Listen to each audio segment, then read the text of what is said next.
Hello everyone, कैसे हैं आप सब लोग। I welcome you all to the Anand मोल्डे इंस्टीट्यूशन, एक ऐसा इंस्टीट्यूशन जो देता है आपको बेस्ट क्वालिटी एजुकेशन।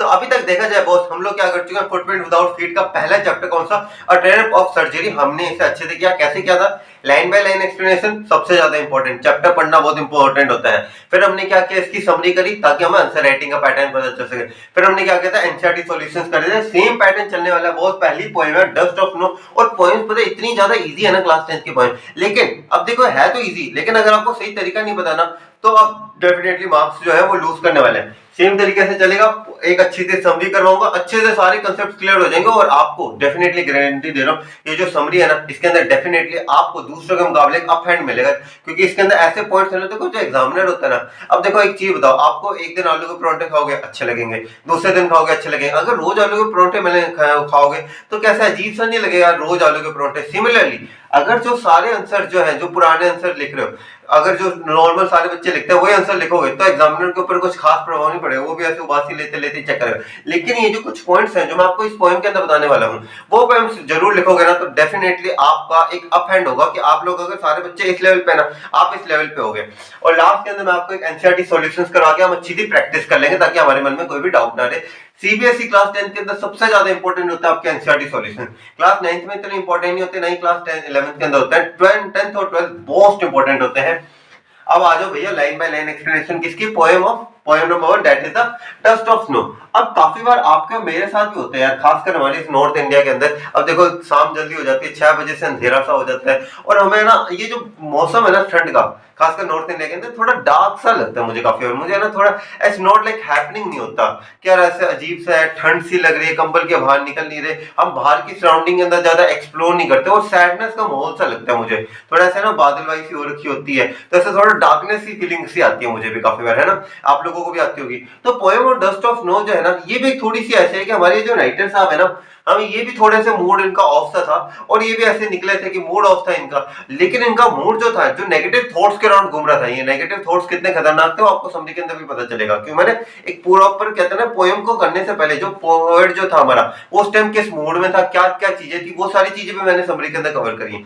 ठीक है, अब हमारे रॉबर्ट फ्रॉस्ट जी थे, ये थोड़ा नेगेटिव मूड के अंदर थे, मन नहीं कर रहा था। लेकिन ऐसे क्या हुआ इनके साथ, जो इनका नेगेटिव मूड पॉजिटिव मूड में बदल गया। और वो कौन सी चीज थी जिसने ऐसे किया, और क्या वो जो चीज थी, क्या वो इतनी पवित्र चीज थी, या वो कोई अपवित्र सी चीज थी, सारी चीजें जानेंगे इसके अंदर। Let's go poem number 1, that is the dust of snow. एक इंट्रोडक्शन मैं इस चैप्टर का, मैं देखो इस पोएम जो है ना, मैं इस पोएम की कल ही ऐसी पोएम है जहां पे मैंने इंट्रोडक्शन रखा है। बाकी की जो 9 पोएम्स हैं मैंने इंट्रोडक्शन नहीं रखा। क्यों, बाकी 9 पोएम समझ में आ जाता है, थोड़ा इनका बैकग्राउंड क्लियर है। ये पोएम को समझने के लिए खासकर मैं आपको वापस बता रहा हूँ, सबसे ज्यादा जो आती है पोएम्स, उनके अंदर एक ये पोएम, एक फायर एंड आइस, और एक जो तीसरी आपकी द बोल पोएम, ये 3 ऐसी पोएम्स हैं जो बहुत बार आती हैं।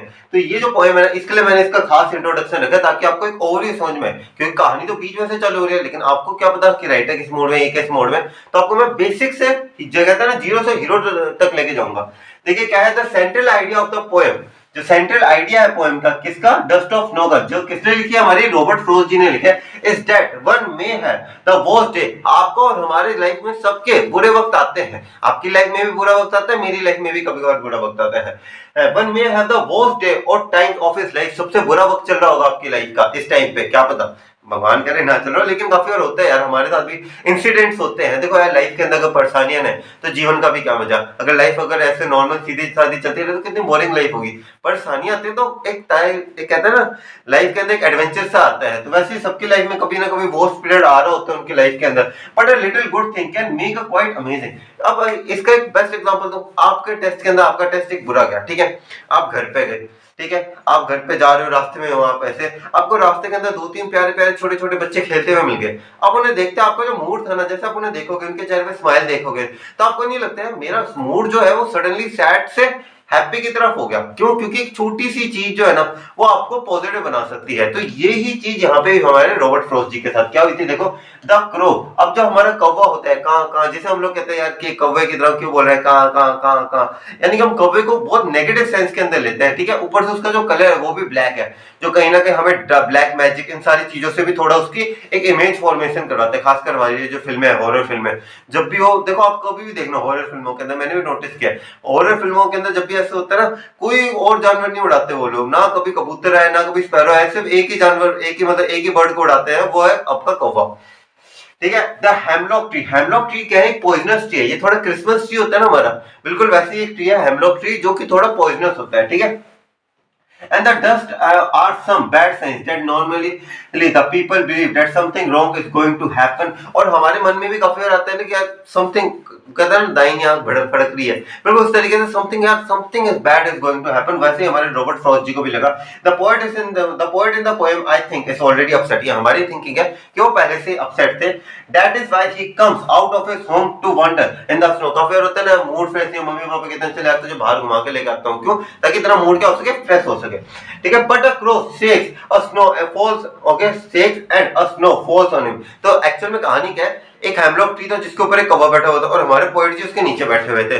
ठीक है। तो जो हमारा कौवा था वो क्या हुआ, उसने थोड़ी सी डाली हिलाई। कैसे, क्योंकि वो तो फ्लाई कर रहा था, वो जैसे उसने उड़ान भरी, तो फिर उसने जैसे उड़ान भरी, वो जो पेड़ था वो थोड़ा सा शेक हुआ और वो जो थोड़ी सी डस्ट थी ना वो हमारे पोएट के ऊपर गिरी और उसके मन में अचानक से आया, यार the nature is giving me some indications. Actual में जो हमारे पोएट था इतना डिप्रेस था, वो सुसाइड कमिट करने वाला था। ठीक है। लेकिन उसके मन में आया, यार nature is giving me indication, nature is giving me one more chance to live, nature is giving me something. उसे लगा कि यार no, nature is indicating me कि यार ये लाइफ का तेरा एंड नहीं है, this is not the end of your life, there is much more in your life. तो उसे लगा कि यार नहीं, तो एक काइंड ऑफ मोटिवेशन किया। लेकिन आप लोगों को थोड़ा अजीब सा नहीं लगा, कौवे ने मोटिवेशन दिया, एक हेमलॉक ट्री जो एक जहरीला पेड़ होता है उसने मोटिवेशन दिया। थोड़ा सा नेगेटिव, पॉजिटिव के अंदर थोड़ा नेगेटिव, थोड़ा सा आपको अजीब सा लग रहा होगा ना, कहानी पढ़ोगे, ये जो पोएम पढ़ोगे ना, इतना मजा आएगा ना आपको।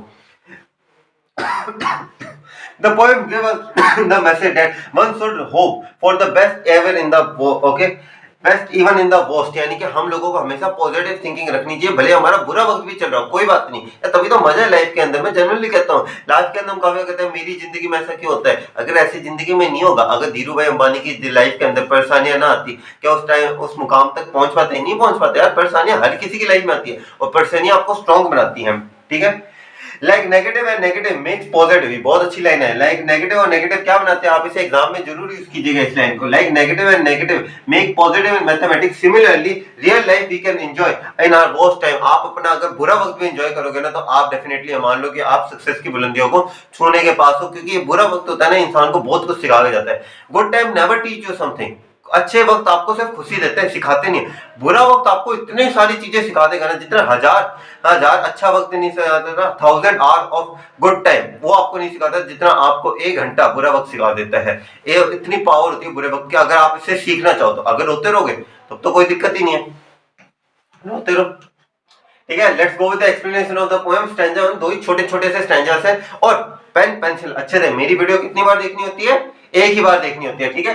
तो स्टैंजा 1 के अंदर क्या कहता है, द वे अ क्रो, एक जिस तरीके से एक कौवे ने, the way a crow shook down on me, shook का क्या मतलब होता है, to cause something to fall. तो क्या हुआ कि वो थोड़ा सेक सा किया, तो उससे क्या हुआ, कोई चीज जो थी उसके ऊपर गिरी। अब वो क्या चीज थी, सूक डाउन ऑन मी, क्या चीज थी वो, द डस्ट ऑफ स्नो। अभी थोड़ा अजीब सा नहीं लग रहा था, डस्ट ऑफ स्नो, डस्ट मतलब मिट्टी, किसकी, स्नो की। थोड़ा अजीब सा लग रहा है ना, मजा आएगा इसके अंदर। ठीक है। तो क्या गिरा हमारे ऊपर, द डस्ट ऑफ स्नो। चुप, अब देखो अभी यहाँ पे कैसे इंडिकेशन है, मेरे ऊपर बर्फ गिरी, लेकिन उस बर्फ को उन्होंने कैसे इंडिकेट किया कि मेरे ऊपर डस्ट गिरी। ठीक है। तो यहाँ पे थोड़ा सा आपको इंडिकेशन से मिल रहा होगा कि ये दो कॉन्ट्रास्टिंग चीजों को यहाँ पे कहीं ना कहीं लेके आने की साथ में कोशिश कर रहे हैं। फ्रॉम अ हेमलॉक, हेमलॉक क्या होता है, एक एवरग्रीन ट्री होता है, साथ ही एक पॉइजनस ट्री भी होता है। कैसा होता है, पॉइजनस ट्री भी होता है ये। ठीक है। पॉइजनस ट्री होता है। देखिए एक्सप्लेनेशन के अंदर क्या लिखा हुआ है, ताकि आपको बेटर अंडरस्टैंडिंग मिल सके। The poem is set in a scene where the poet is in a bad mood and is walking by a tree. तो पोएट हमारा बैड मूड के अंदर है, he is walking by the tree, he is walking, एकदम बैठे हुए हैं, वो पेड़ के पास बैठे हुए हैं। And a hemlock tree walking by a tree, और जो ट्री है वो क्या है, हमारा हेमलॉक ट्री है। Okay. Hemlock tree is a poisonous tree, hemlock tree क्या है, एक पॉइजनस ट्री है। एज ही पासेस बाय, जैसे ही वो गुजरते हैं वहां से, a crow happens to throw some snow dust on him. तो जो हमारा जो कौवा है वो क्या होता है, वो उड़ान भरने के लिए जैसे उड़ता है तो थोड़ी सी ब्रांचेस हिलती है, और उस ब्रांचेस से क्या होता है, वो जो ब्रांचेस के ऊपर जो स्नो थी वो नीचे गिरती है, और वो नीचे किसके ऊपर गिरती है, हमारे पोएट के ऊपर गिरती है। ठीक है। Here two agents of nature, अब यहाँ पे दो एजेंट्स, कौन कौन से, द टू एजेंट्स है, एक हमारा हेमलॉक ट्री और एक है दो क्रो। अब यहाँ पे हमारा कौवा और एक हेमलॉक ट्री, दोनों के दोनों किसे इंडिकेट करें, नेगेटिव साइंस को। लेकिन जब ये दो नेगेटिव चीजें मिल गई, नेगेटिव एंड नेगेटिव दोनों ने मिलकर क्या बना दिया, पॉजिटिव। सिमिलरली यहाँ पे भी हुआ कि क्या हुआ कि जो हेमलॉक ट्री और जो क्रो थे are significance of sadness and gloom. Gloom का मतलब ये होता है सैडनेस ही होता है एक तरीके से, डार्कनेस आप इसे कह सकते हो, अनहैप्पीनेस। ओके, जो सैडनेस थी इसने क्या किया कि हम सैड थे, नेगेटिव नेगेटिव। हेमलॉक ट्री बुराई के प्रतीक, क्रो बुराई का काइंड ऑफ, इसे रियलिटी में होते हैं ना, कौवे भी एक्चुअल में अगर देखा जाए बहुत बढ़िया होते हैं। ठीक है, नेगेटिव नेगेटिव दोनों को मिलाते हैं क्या बन गया, एक पॉजिटिव बन गया। सिमिलरली यहाँ पे भी हुआ कि दो नेगेटिव चीजों ने मिलके क्या किया, just like the poets mood was now in the opening scenes, यानी कि अब यहाँ पे हमारा जो पोएट था वो क्या हो गया, थोड़ा खुश होने लग पड़ा यार। Okay, life is giving me an indication यार, this is the not of end of my life. Okay, ये मेरी लाइफ का कोई एंड नहीं है। आगे देखिए स्टैंजा नंबर 2 के अंदर क्या लिखा है, has given my heart a change of mood. अब क्या हुआ, जैसे स्नो मेरे ऊपर लगी, कुछ कुछ कुछ होता है, बर्फ गिरी है, जैसे बर्फ गिरी थी, दिल में कुछ हुआ है, अ चेंज ऑफ मूड महसूस हुआ है, and save some part of the day I had druid. Druid means wasted. और उसने क्या किया, अब जैसे हम मान लेते हैं हम अपनी कहानी पे वापस चल रहे हैं, आपका बुरा पेपर चल रहा है, ठीक है, आपका बुरा पेपर चल रहा था, लेकिन आपको क्या हुआ, जैसे आप बाहर निकले, आपने दो तीन छोटे छोटे बच्चों को हंसते खेलते हुए देखा, और आपका सडनली जो मूड था वो कैसे था, सैडनेस के ऊपर था, लेकिन आपका मूड कैसे हो गया, अचानक से हैप्पी मूड के अंदर आ गए। सिमिलरली अगर हम देखा जाए, जो हमारे पोएट थे वो भी बहुत सैड मूड के अंदर थे, लेकिन एक नेगेटिव कौन सा, क्रो, एक नेगेटिव हमारा हेमलॉक ट्री, दोनों मिल गए, दोनों ने क्या बना दिया, एक पॉजिटिव बना दिया। तो वहां पे उन्होंने क्या किया, जैसे वो स्नो मेरे ऊपर गिरी, हैज गिवन माय हार्ट, मेरे दिल के अंदर एक पुकार सी जगाई उन्होंने, अ चेंज ऑफ मूड। मेरे दिल को कहता है नहीं यार, मैं ऐसे अपनी लाइफ को एंड नहीं करने वाला, this is a change of mood for me, एक चेंज ऑफ मूड है, एंड सेव सम पार्ट। और उसने क्या किया, मेरा जो दिन का कुछ पार्ट था जो कि मैं रूइंड कर देता है, ruined means of the day I had wasted, यानी कि जो पूरा दिन था जिसका कुछ पार्ट मैं वेस्ट कर चुका था, कैसे, सैडनेस के अंदर। कभी होता है यार आज मूड ऑफ है, आज मेरा पढ़ाई करने का मन नहीं कर रहा है, आज मेरा मूड ऑफ है, आज मैं खेलने नहीं जाऊंगा।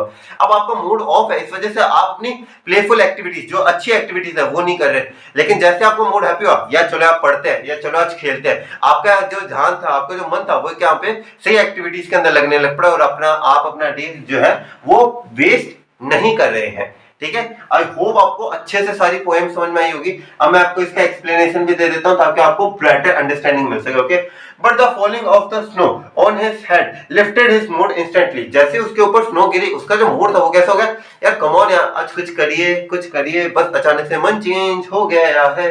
But the falling of the snow on his head lifted his mood instantly, उनका मूड इंस्टेंटली चेंज हो गया।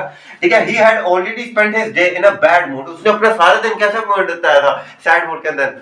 Not this night, not this time. He was not able to. He was thinking like यार मैं अपनी life का and कर देता हूँ यार, मैं इतना सैड मूड के अंदर था, इतना डिप्रेस थे हमारे पोएट। लेकिन क्या हुआ, उनका जो मूड था वो किसने चेंज कर दिया, एक कौवे और एक हेमलॉक ट्री ने। सोच के देखा है, जो पर्सन इतना ज्यादा डिप्रेस्ड है कि वो सुसाइड कमिट करने जितनी बड़ी बात है। अभी आपको एक्चुअल में बैक स्टोरीज है, ठीक है, जो आपको मैं समरीज के अंदर पढ़ाऊंगा। जब आप समरी पढ़ोगे तब आपको पता चलेगा कि अच्छा ही वो इन विच मूड। तो यहाँ पे हमारे जो पोएट थे इतने सैड मूड के अंदर थे। सोचो जो बंदा सुसाइड कमिट करने वाला हो, वो अचानक से उसका मूड चेंज हो, ही इज लाइक यार कम ऑन यार, लेट्स डू समथिंग डिफरेंट यार, मैं ऐसे अपनी लाइफ का एंड नहीं कर सकता। और किसने किया, एक क्रो एक हेमलॉक ट्री ने, यार come on man, this two negatives make one positive. Okay, he had already spent his day in a bad mood, but the rest of it was saved by the crow and the hemlock tree. किसने बचाया, एक कौवे को hemlock tree ने सारा दिन बचा लिया उनका। Generally hemlock tree and crow are used for negative references. हम कैसे कहते हैं यार कौवे की तरह कहाँ क्यों करे, पॉइजनस है, जहरीला है, कैसे वर्ड्स हैं, नेगेटिव वर्ड्स हैं ये, है ना। लेकिन इन दो नेगेटिव ने क्या कर दिया, हमारे पोएट को बचा लिया। ठीक है, हमारे पोएट ना होते तो क्या पता हमें कहानियां पोएम्स ही नहीं बनती।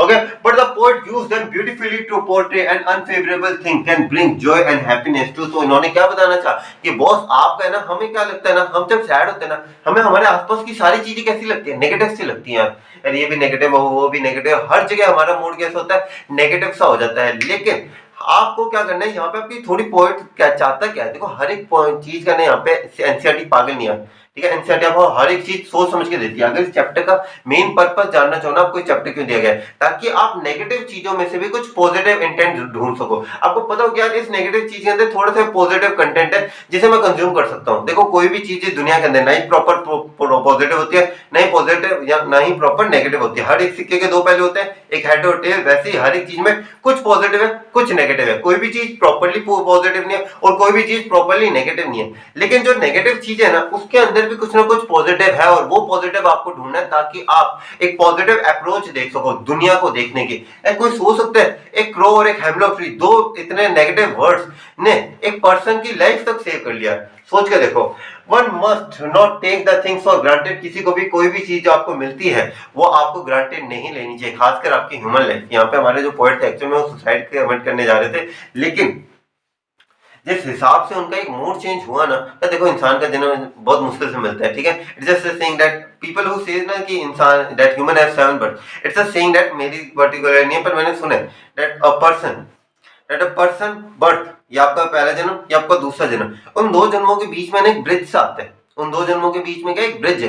अब उस ब्रिज के अंदर आपको लग रहा हो कि ब्रिज ही तो पार करना है, लेकिन उस ब्रिज के अंदर क्या आपके अलग अलग जन्म है, जिसके अंदर आप कभी अलग अलग जानवरों के तौर पे बनते हो। तो इंसानों का जन्म आपको बड़ी मुश्किल से मिलता है और इस इंसानी जन्म को आपको अपना बेस्ट यूटिलाइजेशन करना है और आपको कोई भी नेगेटिव थॉट के अंदर हर एक चीज क्या करना है, पॉजिटिव अप्रोच लेके आनी है, ठीक है।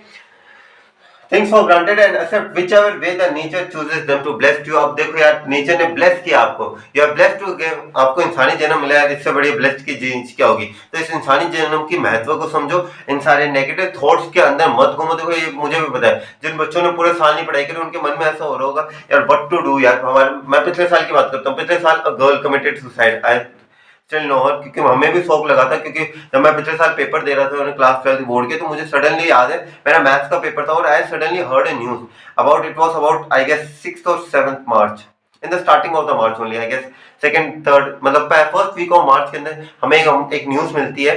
मेरे पापा ने मुझे एक न्यूज दी that a girl committed suicide because her father wanted her to top, but see वो साइंस का पेपर थोड़ा औखा आया था, तो जिस वजह से वो नहीं कर पाई। देखो यार, हर एक जगह है ना, अगर आप लाइफ के अंदर अगर आपको एक जगह असफलता मिलती है तो इसका मतलब ये नहीं आप असफल ही हो पूरी जिंदगी। कितने सारे बड़े बड़े एग्जांपल्स हैं यार, हर एक जगह देखो, ऐसा कोई व्यक्ति नहीं है पूरे जीवन के अंदर जो पूरा सफल है, ठीक है। लेकिन आपको ये चीज जरूर समझनी होगी कि सफलता के लिए आपको बहुत सारे फेलियर्स को गुजरना पड़ेगा, लेकिन उस फेलियर से अगर आप कुछ सीख नहीं रहे और दुखी हो रहे हो तो आप लोगों के लिए प्रॉब्लम है यार, क्योंकि फेलियर्स भी आपको सिखाते हैं। मैं अभी भी कह रहा हूँ 1000 घंटे सुखी पीरियड आपको उतना नहीं सिखाएंगे जितना 1 घंटा बुरा वक्त आपको सिखा देगा, ठीक है। आई होप आप लोगों को इस चैप्टर का मतलब, देखो मेरा आपसे मेन मोटिव आपको चैप्टर पढ़ाना ही नहीं है। चैप्टर पढ़ाना होता तो मैं 10 मिनट के अंदर पढ़ा देता और लिखता 10 मिनट के अंदर चैप्टर डन, लेकिन मैं ऐसा नहीं करना चाहता। मैं आपको एक थिंकिंग डेवलप करवाना चाहता हूँ कि चैप्टर्स जो है ना, इंग्लिश आप इसलिए नहीं पढ़ते कि इंग्लिश के अंदर परसेंटेज बनती है, इंग्लिश तो फालतू का सब्जेक्ट है। आपका कोई सब्जेक्ट फालतू का नहीं है, आपको हर एक सब्जेक्ट आपको कुछ ना कुछ बनाने। 2 लैंग्वेज सब्जेक्ट क्यों दिया, और इस लैंग्वेज सब्जेक्ट में कहानी क्या होती है, आगे काम आएगी क्या कहानियां। कोई कंपनी में जॉब करने जाओगे तो कोई कहानी काम आएगी नहीं, इन कहानियों के जो अंदर आप जो लेसन सीखोगे ना वो काम आएंगे। और मेरा बीइंग अ टीचर, मेरा यही काम है कि आप लोगों को सारे के सारे लेसन दूं कि एक चैप्टर आपको बताना क्या चाहता है, ठीक है। तो राइम स्कीम क्या है, ये बहुत बार पूछा जाता है यार गाइस। राइम स्कीम क्या है, एमसीक्यू जो आएंगे ना उसके अंदर जरूर आप देखोगे क्या है हमारी ए बी सी डी। अभी कैसे निकालते हैं वो भी आपको दिखाता हूं मैं। देखो, the way a crow, last की साउंड पकड़ना, द वे अ क्रो, ठीक है, ए। Swoop down on me, B। अब पहले इन दोनों साउंड्स को, क्रो और मी, क्या सिमिलर है, नहीं है। The dust of snow, the dust of snow. अब एक कंपेयर करो, क्रो स्नो मैच हो रहे हैं, मी स्नो मैच नहीं हो रहे।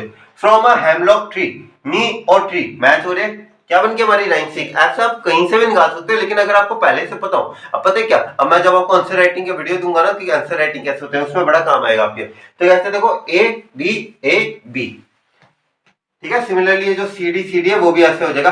Has given my heart C, has given my heart C, a change of mood D, and saved some part. अब देखो हार्ट एंड पार्ट सेम है, C. Of the day I rued, mood और rued same है, C D, ठीक है। आगे देखो alliteration, alliteration क्या कहता है आपको, देखो एलिट्रेशन होता है जब एक अकरेंस होती है सेम लेटर की, ओके। अकरेंस मींस बार बार रिपीट होना, okay. The occurrence of the same letter और sound at the beginning of an adjacent और क्लोजली कनेक्टेड वर्ड, जैसे कि जो पास वर्ड्स होते हैं, जैसे has given my heart, has given my heart, यहाँ पे एच आप देखोगे ना रिपीट हो रहा है, ठीक है। Alliteration used in has given my heart इसके अंदर। और अगर यहाँ पे दूसरा एग्जांपल देखो, सेव्ड सम, यहाँ पे एच साउंड रिपीट हो रही है, हैज गिवन माय हार्ट, यहाँ पे एच की जो साउंड है वो क्या है, एक अकरेंस है कॉन्सोनेंट का जो वापस हो रहा है, ठीक है।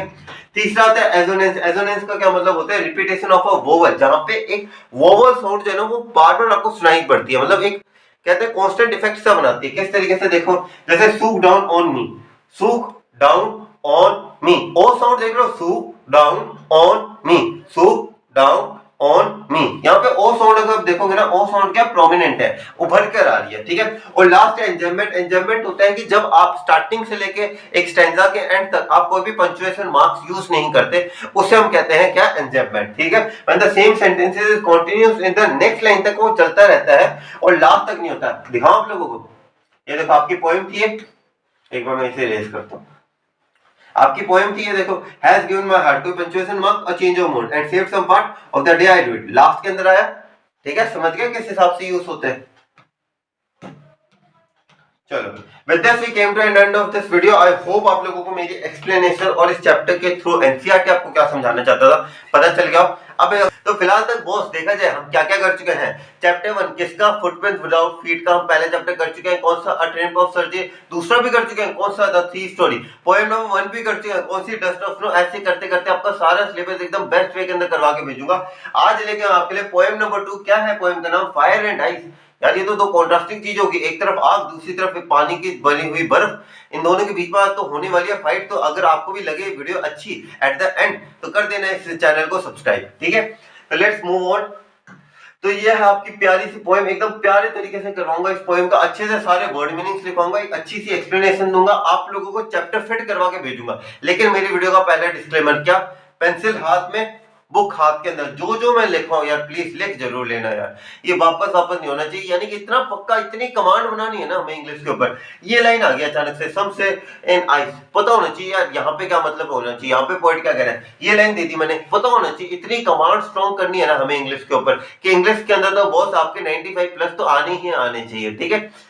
तो सबसे पहले आ जाते हैं, let's start this amazing poem. पहला स्टैंजा, सम से the world will and in fire. कुछ लोग इस दुनिया के कहते हैं कि ये जो हमारी धरती है, ये हमारी ब्यूटीफुल सी वर्ल्ड है, ये किसमें खत्म हो जाएगी, आग के अंदर खत्म हो जाएगी। अब यहाँ पे आग के दो मतलब है, कौन कौन से बताता हूं मैं आप लोगों को। यहाँ पे एक मतलब जो है, जो पोएट एक्सप्रेस करना चाहते हैं फायर के थ्रू, फायर के थ्रू वो बताना क्या चाहते हैं, डिजायर्स को बताना चाहते हैं। किससे बताना चाहते हैं, डिजायर्स को। डिजायर किस तरीके से, एक डिजायर होते हैं ना, यार मुझे ये चीज करनी है, एक मोटिवेशन होता है हम लोगों के अंदर, यार I am going to do something, मुझे एक मोटिवेशन है कि यार I am going to do this thing. जैसे एक एग्जांपल लेते हैं, आप मान लेते हैं आप नए नए बिजनेसमैन बने हो और आपने कहा मैं ना इंडिया की नंबर 1 कंपनी बन के दिखाऊंगा। मैं क्या करूंगा, मेरी कंपनी जो होगी वो इंडिया की नंबर 1 कंपनी होगी, ठीक है। अब आपके अंदर एक आग है, मोटिवेशन है, यार मैं नंबर 1 बनूंगा, मैं नंबर 1 बनूंगा, I will be the number 1। और आपको क्या दिख रहा है, सिर्फ नंबर 1। अब मान लेते हैं आपकी कंपनी जो थी वो क्या हुई, नंबर 1 पे बैठ गई, ठीक है। आपकी कंपनी क्या हुई, नंबर 1 पे आ गई। लेकिन एक चीज और भी तो सोचो, मान लेते हैं कि जियो जो हमारी हमारी ये जो कंपनी है अंबानी की, क्या नाम है इसका, रिलायंस कंपनी, ठीक है, मान लेते हैं रिलायंस है, ठीक है। रिलायंस नंबर 1 पे बैठी हुई थी, ठीक है। आपकी कंपनी आई, आपकी कंपनी नंबर 1 पे आई, लेकिन जब आपकी कंपनी नंबर 1 पे आई तो रिलायंस कंपनी कहां पे शिफ्ट होगी, नंबर 2 पे। नंबर 2 वाली कहां पे शिफ्ट होगी, नंबर 3 के ऊपर। तो ये क्या है, आपके डिजायर जो है, आपके अंदर ये जो है ना, एक दूसरे से आगे बढ़ने के जो जिद, नहीं यार मैं आगे बढ़ूंगा, मैं आगे बढ़ूंगा, मैं आगे बढ़ूंगा, ये चीज कहीं ना कहीं दुनिया को खत्म भी कर देगी। क्यों, क्योंकि हम लोगों के बीच में अंदर क्या होता है, यार नहीं मैं आगे बढ़ूंगा। आपने 3 इडियट्स देखी है ना, 3 इडियट्स में एक चीज आती है कि क्या नाम लेते हैं, चतुर जो होते हैं ना, वो हमेशा एक चीज करते हैं, पता है क्या, चतुर कहते हैं यार एग्जाम में पास होने, बढ़िया नंबर लाने के 2 तरीके हैं, या तो खुद के नंबर बढ़, या तो खुद अच्छे से पढ़ाई करो, या दूसरों के नंबर कम करो। और ये दूसरे नंबर कम क्यों कर रहा है, चतुर को क्या जरूरत है दूसरों के नंबर कम करने की, कंपटीशन, डिजायर उसके मन में, मुझे नंबर 1 बनना है। याद है ना वो नंबर 2 पे भी ऐसे ऐसे रो रहा था दीवार के सर पटक के, क्यों रो रहा था वो, उसका मेन रीजन क्या था, डिजायर थी उसके अंदर, एक मोटिवेशन था कि क्या मुझे क्या बनना है, नंबर 1। उस नंबर 1 के लिए पहुंचने के लिए, लेकिन जो नंबर 1 पे पहुंचने के लिए जो बाकी जो चीजें सेक्रीफाइस होंगी, ये भी तो एक तरीके से क्या है, एक डिजायर का एक क्या नाम लेते हैं, एक रिजल्ट ही था कि हम लोग अपने डिजायर के अंदर इतने पागल हो जाते हैं, हम अपने इस डिजायर के अंदर की ये सारी चीजें मेरी होनी चाहिए, I will have this desire, इस डिजायर के अंदर हम इतने पागल हो जाते हैं कि हम काफी बार ह्यूमैनिटी के बारे में नहीं सोचते। तो यही कहना चाहते हैं कि ये दुनिया जो है, फायर का पहला मतलब आया डिजायर। दूसरा मतलब जो आ सकता है, जो कि आप अच्छा पॉइंट है लिखने के लिए, ये यहाँ पे है लिटरल मीनिंग। अब लिटरल मीनिंग के अंदर क्या आएगा, जैसा आपको पता है कि हमारी जो अर्थ है, ठीक है, आपको एक डायग्राम से थोड़ा समझा देता हूँ, ठीक है। हमारी अर्थ है, ठीक है, हमारी अर्थ की कुछ लेयर्स आपको पता होगी, पहले आ जाती है क्रस्ट, फिर आ जाती है मेंटल, फिर आ जाता है आउटर कोर, फिर आ जाता है आपको ये वाला पार्ट। ये कौन सा आपका इनर कोर। इनर कोर में क्या होता है, मैग्मा। क्या होता है इस इनर कोर के अंदर, मैग्मा होता है, ठीक है। अब हाँ, ये मैग्मा कहां से बाहर निकलता है, मैग्मा निकलता है बाहर वोल्केनो से, और ये वोल्केनो से जब बाहर निकलता है तब ये मैग्मा क्या बन जाता है, लावा बन जाता है, ठीक है।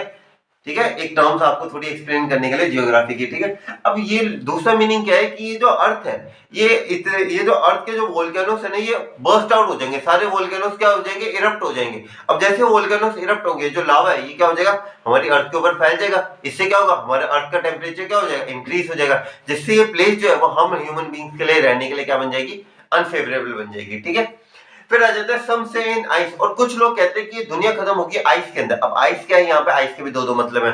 पहला आता है जो पॉइंट हमें बताना चाहता है वो है हेट। हेट यहाँ पे क्या है, नफरत होना। यार ये कैसे पहुंच गए इस जगह पे, यार सॉरी यार, इस जगह पे तो मुझे होना चाहिए था, यार ये कैसे पहुंच गया। एक जलन सी होती है ना लोगों के अंदर, नहीं यार मैं भी 18 साल का हूँ, यार ये 18 साल का बच्चा यहाँ पे है, मैं 18 साल का बच्चा सिर्फ यहीं पे हूँ, यार ये क्या बात होगी, मुझे भी कॉम्पीट करना है, मुझे भी आगे कुछ करना है, मुझे भी लाइफ में कुछ करना है। लोगों के अंदर ऐसी भावना होती है ना कि यार ये कैसे पहुंच गया, जलन की भावना होती है ना लोगों के अंदर, हेट्रेड होता है, यार नहीं यार ये कैसे पहुंच गया। ये पहला पार्ट आता है, यहाँ पे हमारे पॉइंट सिग्निफाई करना चाहते हैं क्या, एक हेट्रेड लोगों के अंदर, यार ये कैसे पहुंच गया, this is not the thing. यार ये भी पहुंच, ये मैं भी यहाँ पे पहुंच सकता था पर मैं वहां पे क्यों नहीं हूँ। लोगों के मन में आती है ना ये बातें, यहाँ पे आ जाते हैं हेट्रेड। ठीक है, सम से बाय आइस के अंदर पहला मतलब आ गया हेट्रेड। दूसरा मतलब क्या है, यहाँ पे आइस एज को रेफर करा जा रहा है। आइस एज का मतलब यहाँ पे क्या है कि जैसा आपको पता होगा हमारी अर्थ के ऊपर पहले भी एक आइस एज आया था, यानी कि हमारी अर्थ का जो टेम्परेचर वो सडनली क्या हो जाएगा, कूल डाउन हो जाएगा। अब जैसे सडनली कूल डाउन होगा, वेजिटेशन खत्म हो जाएगी, और हम लोग जो है क्या नाम लेते हैं, एक तो इतने ठंडे वेदर में सर्वाइव नहीं कर पाएंगे, और न सर्वाइव, और दूसरी चीज है कि फूड की क्या हो जाएगी, स्कार्सिटी यानी कि कमी हो जाएगी। तो यहाँ पे ये जो दूसरा मतलब था आइस का, यानी कि क्या है, एक तो हेटेड, दूसरा क्या आइस एज को रेफर करा जा रहा है। From what I have tested experienced, यानी कि अब जो पोएट है, अब यहाँ पे पोएट अपना पॉइंट ऑफ व्यू कहते हैं, पोएट को यहाँ पे क्या कहते हैं, from what I have tested, यानी कि अब तक मैंने जो डिजायर, मैंने जो सहा है, किसके बारे में, मैंने लोगों के अंदर एक आग भी देखी है, तो लोगों की मेरे प्रति जलन भी देखी है, मैंने दोनों चीजें देखी हुई है, मैंने फायर भी देखी है, मैंने आइस भी देखी हुई है। तो कहते हैं जो मैंने दोनों चीजों का एक्सपीरियंस किया है, okay, from what I have tested, यानी कि जो मैंने दोनों चीजों का एक्सपीरियंस किया हुआ है, of desire I hold with those who favour fire, यानी कि जो मैं किस चीज को फेवर करता हूँ, मैं फेवर करता हूँ फायर को। क्यों फायर को डिजायर करते हैं, क्योंकि लोगों को, क्यों हमारे पोएट को लगता है कि यार ये जो आग है ना मोटिवेशन की, यार ये आग कहीं ना कहीं इस जलन की आग से बहुत बढ़िया है। लोगों के अंदर मोटिवेशन है ना कि मुझे नंबर 1 पे पहुंचना है, I want to become the number 1। यार ये आग कहीं ना कहीं हम सहन कर लेंगे, लेकिन ये जो हेटेड है ना, जलन, यार ये बहुत बुरी चीज है। ठीक है, आगे देखते हैं, हमारे इसकी एक्सप्लेनेशन देखिए लाइन बाय लाइन में क्या दे रखे हैं। In this line the poet analyses the view of the people and state that there can be two possible causes to end the world, इस दुनिया को खत्म होने के दो पॉसिबल तरीके क्या क्या। On one side there are the people who believe that the world will end because of fire, here fire represent the extreme desire, anger, greed, ये सारी चीजें रिप्रेजेंट करता है with, okay, within the human beings, हमारे जो human beings के अंदर है, okay, within the human beings. Okay, on the other side there are people who favour ice, कुछ लोग हैं जो आइस को फेवर करते हैं। यहाँ पे आइस रेफर करते हैं हमारे ह्यूमन इमोशंस, यानी कि हेट्रेड को भी रेफर करता है। ठीक है, जलन को रेफर करता है, इनटॉलरेंस को रेफर करता है। Okay, the poet from his experience believe that the world will and with fire, और लोगों को, और हमारे पोएट को क्या लगता है, पोएट को लगता है दुनिया फायर के अंदर आएगा, लोग ये फायर के अंदर एंड होगी। फायर मतलब डिजायर के अंदर, लोग अपने डिजायर्स के प्रति इतना ज्यादा है ना मोटिवेटेड है, मुझे करना है, ये डिजायर है ना लोगों को मार के रख देगी। ठीक है, thus the poet remain with those who favor fire, और पोएट कहते हैं कि बॉस मैं तो उन लोगों को फेवर करता हूं जो ये जो डिजायर है ना, ये लोग पोएट कहते हैं कि ये डिजायर बहुत बढ़िया as compare to that hated. ठीक है, आगे देखिए क्या कहता है हमारा stanza number 2, but if I had to perish twice, यानी कि बट इफ इट का मतलब यहाँ पे हमारी अर्थ, अगर हमारी दुनिया को दो बार, पेरिस मींस फिनिश होना है, ट्वाइस, अगर हमारी दुनिया पहली बार, अगर आग, ये जो आग का ये जो क्या नाम लेते हैं, दाव है, आग का ये जो दाव है या आग का ये जो वार है, इसे सहन कर लेती है और अपनी अर्थ को वापस बना लेती है, तब एक और अगर मर्द के पास मौका है दूसरी बार मरने का, तो मर्द क्या कहेगी, हम मर सकते हैं किससे, आइस के द्वारा। ठीक है, I think enough of hate, यानी कि पॉइंट कहता है मैं तो इतनी हेटेड को भी जानता हूं ना दुनिया के अंदर। लोग यहाँ पे मोटिवेटेड भी बहुत है आगे बढ़ने के लिए, तो कुछ लोग इतने मोटिवेटेड है दूसरों को नीचे गिराने के लिए, दूसरों के प्रति हेटेड फैलाने के लिए। ठीक है, जैसे आप लोग देखते हो बड़े बड़े जितने भी सेलिब्रिटीज हैं जो एक सक्सेस का मुकाम हासिल कर चुके हैं, अब उनके प्रति क्या होता है, यार ये 18 साल का लड़का यहाँ पे पहुंच के एक कमेंट करो, तू ऐसा है, तू वैसा, तेरी ये तेरी वो, 4-5 गालियां वाली लिख के भेजो। लोगों के मन में क्या हेटेड ही तो है ये। ठीक है। To say what, okay, to say that for destruction ice is also a great, यानी कि कहा जाए तो ये दुनिया जो है ये सिर्फ इस आग से नहीं, इस जलन से भी, ये जो आइस है इससे भी बहुत अच्छी तरीके से खत्म हो सकती है। एंड वुड सरफेस, यानी कि, और ये जो हेटेड है ना बहुत है यार, लोगों के अंदर इतनी हेटेड है, ये बहुत ज्यादा है। ये हेटेड से तो ऐसे दुनिया तो ऐसे खत्म कर दे, ये जलन के मारे लोगों की जो जलन है, हेटेड है दूसरों के प्रति, क्या नहीं, ये हेटेड है तो बहुत बेकार चीज है। एक्सप्लेनेशन देखो क्या क्या है इसके अंदर। देखो मेरी जो एक्सप्लेनेशन है ना वो थोड़ी सी आपको अलग से मिलेगी। क्यों अलग से मिलेगी आप लोगों को? क्योंकि मैं इसके अंदर आप लोगों को कहीं ना कहीं जो बाकी के जो है हमारे, आप जहाँ पे आप पढ़ते होगे वहां से थोड़ा अलग बनाना चाहता हूँ, ठीक है, ताकि आप लोग जब ये लाइंस पढ़ो, ये जब लिखो, ये पॉइंट ऑफ व्यू दो एग्जामिनर को, तो एग्जामिनर इंप्रेस होगा, उसे लगेगा यार इस बच्चे ने सिर्फ पोएम को समझा, ऐसे नहीं जो किताबी रटी हुई बातें नहीं करी, इसने एक अलग पॉइंट डाला यार, इसने एक अलग सी चीज करी, और वो उस अलग चीज के आपको एक्स्ट्रा नंबर जरूर मिलेंगे, ठीक है। In this line the poet thinks that if the world had to end twice ice would also be enough to destroy it completely. Ice भी बहुत अच्छा फोर्स है इसे मतलब खत्म करने के लिए। The poet, okay, for the poet ice यानी कि hated is powerful as fire, यानी कि डिजायर जितना ही पावरफुल है। In human being hated is long lasting, और जलन तो आपको पता ही है लोगों के अंदर भर भर के होती है। And it enters into the heart, it remains through the life through, okay, thus poet thinks that ice or hatred will be sufficient to bring to an end to this world। इस खूबसूरत दुनिया को खत्म करने के लिए जलन भी बहुत बड़ी चीज है। दिस बहुत ही छोटी पोएम लेकिन एक अच्छी इंटरेस्टिंग पोएम आप लोगों को बहुत कुछ सिखाएगी लाइफ के बारे के अंदर, कि लाइफ के अंदर भी ऐसे बहुत सारे लोग होते हैं जो कुछ तो ऐसे मोटिवेटेड होते हैं कि यार कुछ करना है कुछ करना है, और दूसरे कुछ जलन वाले भी लोग होते हैं। तो you need to tackle both the kind of people. Okay, आगे देखते हैं लिटरेरी डिवाइसेस के अंदर क्या क्या है। राइमिंग स्कीम आपको बता दें क्या है, A B B C B C B, ठीक है, ये इसकी राइमिंग स्कीम है, आप देख लेना इसे। फिर आ जाता है हमारे इसके अंदर क्या क्या है हमारे पास, एक एक करके आपको एक्सप्लेन कर देता हूँ। सारे के सारे हमारे कितने, 5 है 6, अरे बहुत है, इसके अंदर तो 7 है, कोई बात नहीं कर लेंगे, ठीक है। सबसे पहले आ जाता है एसोनेंस। एसोनेंस का मतलब होता है जब भी कोई एक वोवल साउंड या कोई एक साउंड जो वो रिपीट कर रही हो, जैसे इसके अंदर देखो, it is a repetition of a vowel sound in the same line. And जैसे आप देख सकते हो the long sound of O and I hold, अब यहाँ पे लाइन बोल मैं बोलता हूँ और आप बस ओ को से I hold with those who favour, यहाँ पे आप देख रहे हो ओ कितना प्रोमिनेंटली आ रहा है ना, I hold with those who favour fire, यानी कि आप देख रहे हो ओ कितनी साउंड यहाँ पे प्रोमिनेंट है, तो यहाँ पे क्या है, एजोनेंस है। फिर आ जाता है एलिटेशन। एलिटेशन का मतलब होता है repetition of the same letters, यानी कि आप देख सकते हो जैसे okay, those who favour fire, अब यहाँ पे क्या एफ रिपीट हो रहा है, ओके, द वर्ल्ड विल, यहाँ पे डब्ल्यू रिपीट हो रहा है, तो यहाँ पे एलिटेशन आ जाएगा। आगे देखते हैं इमेजिनरी। इमेजिनरी होता है जिसके अंदर आप क्या नाम लेते हैं, चीजें जो है वो आपके क्या नाम लेते हैं, पिक्चरमेटिक फॉर्म्स के अंदर आपके दिमाग के अंदर आ जाती है, ठीक है, पिक्चर से इमेजिनेशन से यूज्ड होती है। Imagine is used to make the reader perceive the things involving their 5 sense, यानी कि हमें थोड़े बहुत जो चीजें ना, इमेजिनेशन वाली पावर जो है हमें इमेजिन होने लग पड़ती है चीजों के बारे में, ठीक है। जैसे सम से the world will and in fire, अब ये लाइन सुनते हैं हमारे दिमाग के अंदर एक दृश्य सा आ जाता है जिसके अंदर हम देख रहे होते हैं आग लगी हुई हर जगह, एक फायरी अर्थ से बारे में तुम्हारे हमारे दिमाग के अंदर एक इमेजेस से बन जाती है, ठीक है। फिर आ जाता है एनाफोरा। एनाफोरा का मतलब होता है the repetition of the word और expansion at the start of 2 और मोर कॉन्सिक्वेंट सेंटेंसेस। दिखाई देता हूं बॉस, सम से और सम से, यहाँ पे नोटिस करना सम से और सम से को सेम तरीके से रिपीट हो रही है। दिस इज योर एजोनेंस, नहीं ये दिस इज योर एनाफोरा, ठीक है। फिर आ जाता है पर्सोनिफिकेशन। पर्सोनिफिकेशन का मतलब होता है मानवीय क्या नाम लेते हैं, पर्सोनिफिकेशन का मतलब होता है ह्यूमन एट्रीब्यूट्स देना, ठीक है। अब हमने यहाँ पे ह्यूमन एट्रीब्यूट्स किस किस को दिए, जैसे हम यहाँ पे कह सकते हैं कि क्या नाम लेते हैं, यहाँ पे जो पोएट है पर्सोनिफाइज फायर एंड आइस, यानी कि अर्थ को डिस्ट्रॉय करने की, जो ह्यूमैनिटी को डिस्ट्रॉय करने के लिए हम क्या करें कि फायर डिस्ट्रॉय करेगी। अब फायर एक तरीके से देखा जाए, यहाँ पे फायर को क्या एक ह्यूमन एट्रीब्यूट दिया गया कि फायर डिस्ट्रॉय करेगी, ठीक है। यहाँ पे ह्यूमन फायर और आइस दोनों को ही ह्यूमन एट्रीब्यूट दिए गए हैं, ठीक है। लास्ट आ जाता है आपका एंजॉयमेंट। एंजॉयमेंट आपके डस्ट ऑफ स्नो के अंदर भी था, इसमें भी है। एंजॉयमेंट का क्या मतलब होता है, स्टार्टिंग से एंड तक, no punctuation mark, no full stop, nothing like that, okay.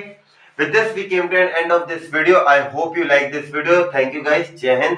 और मैं मिलूंगा आपसे अगली इस चैप्टर की समरी के ऊपर।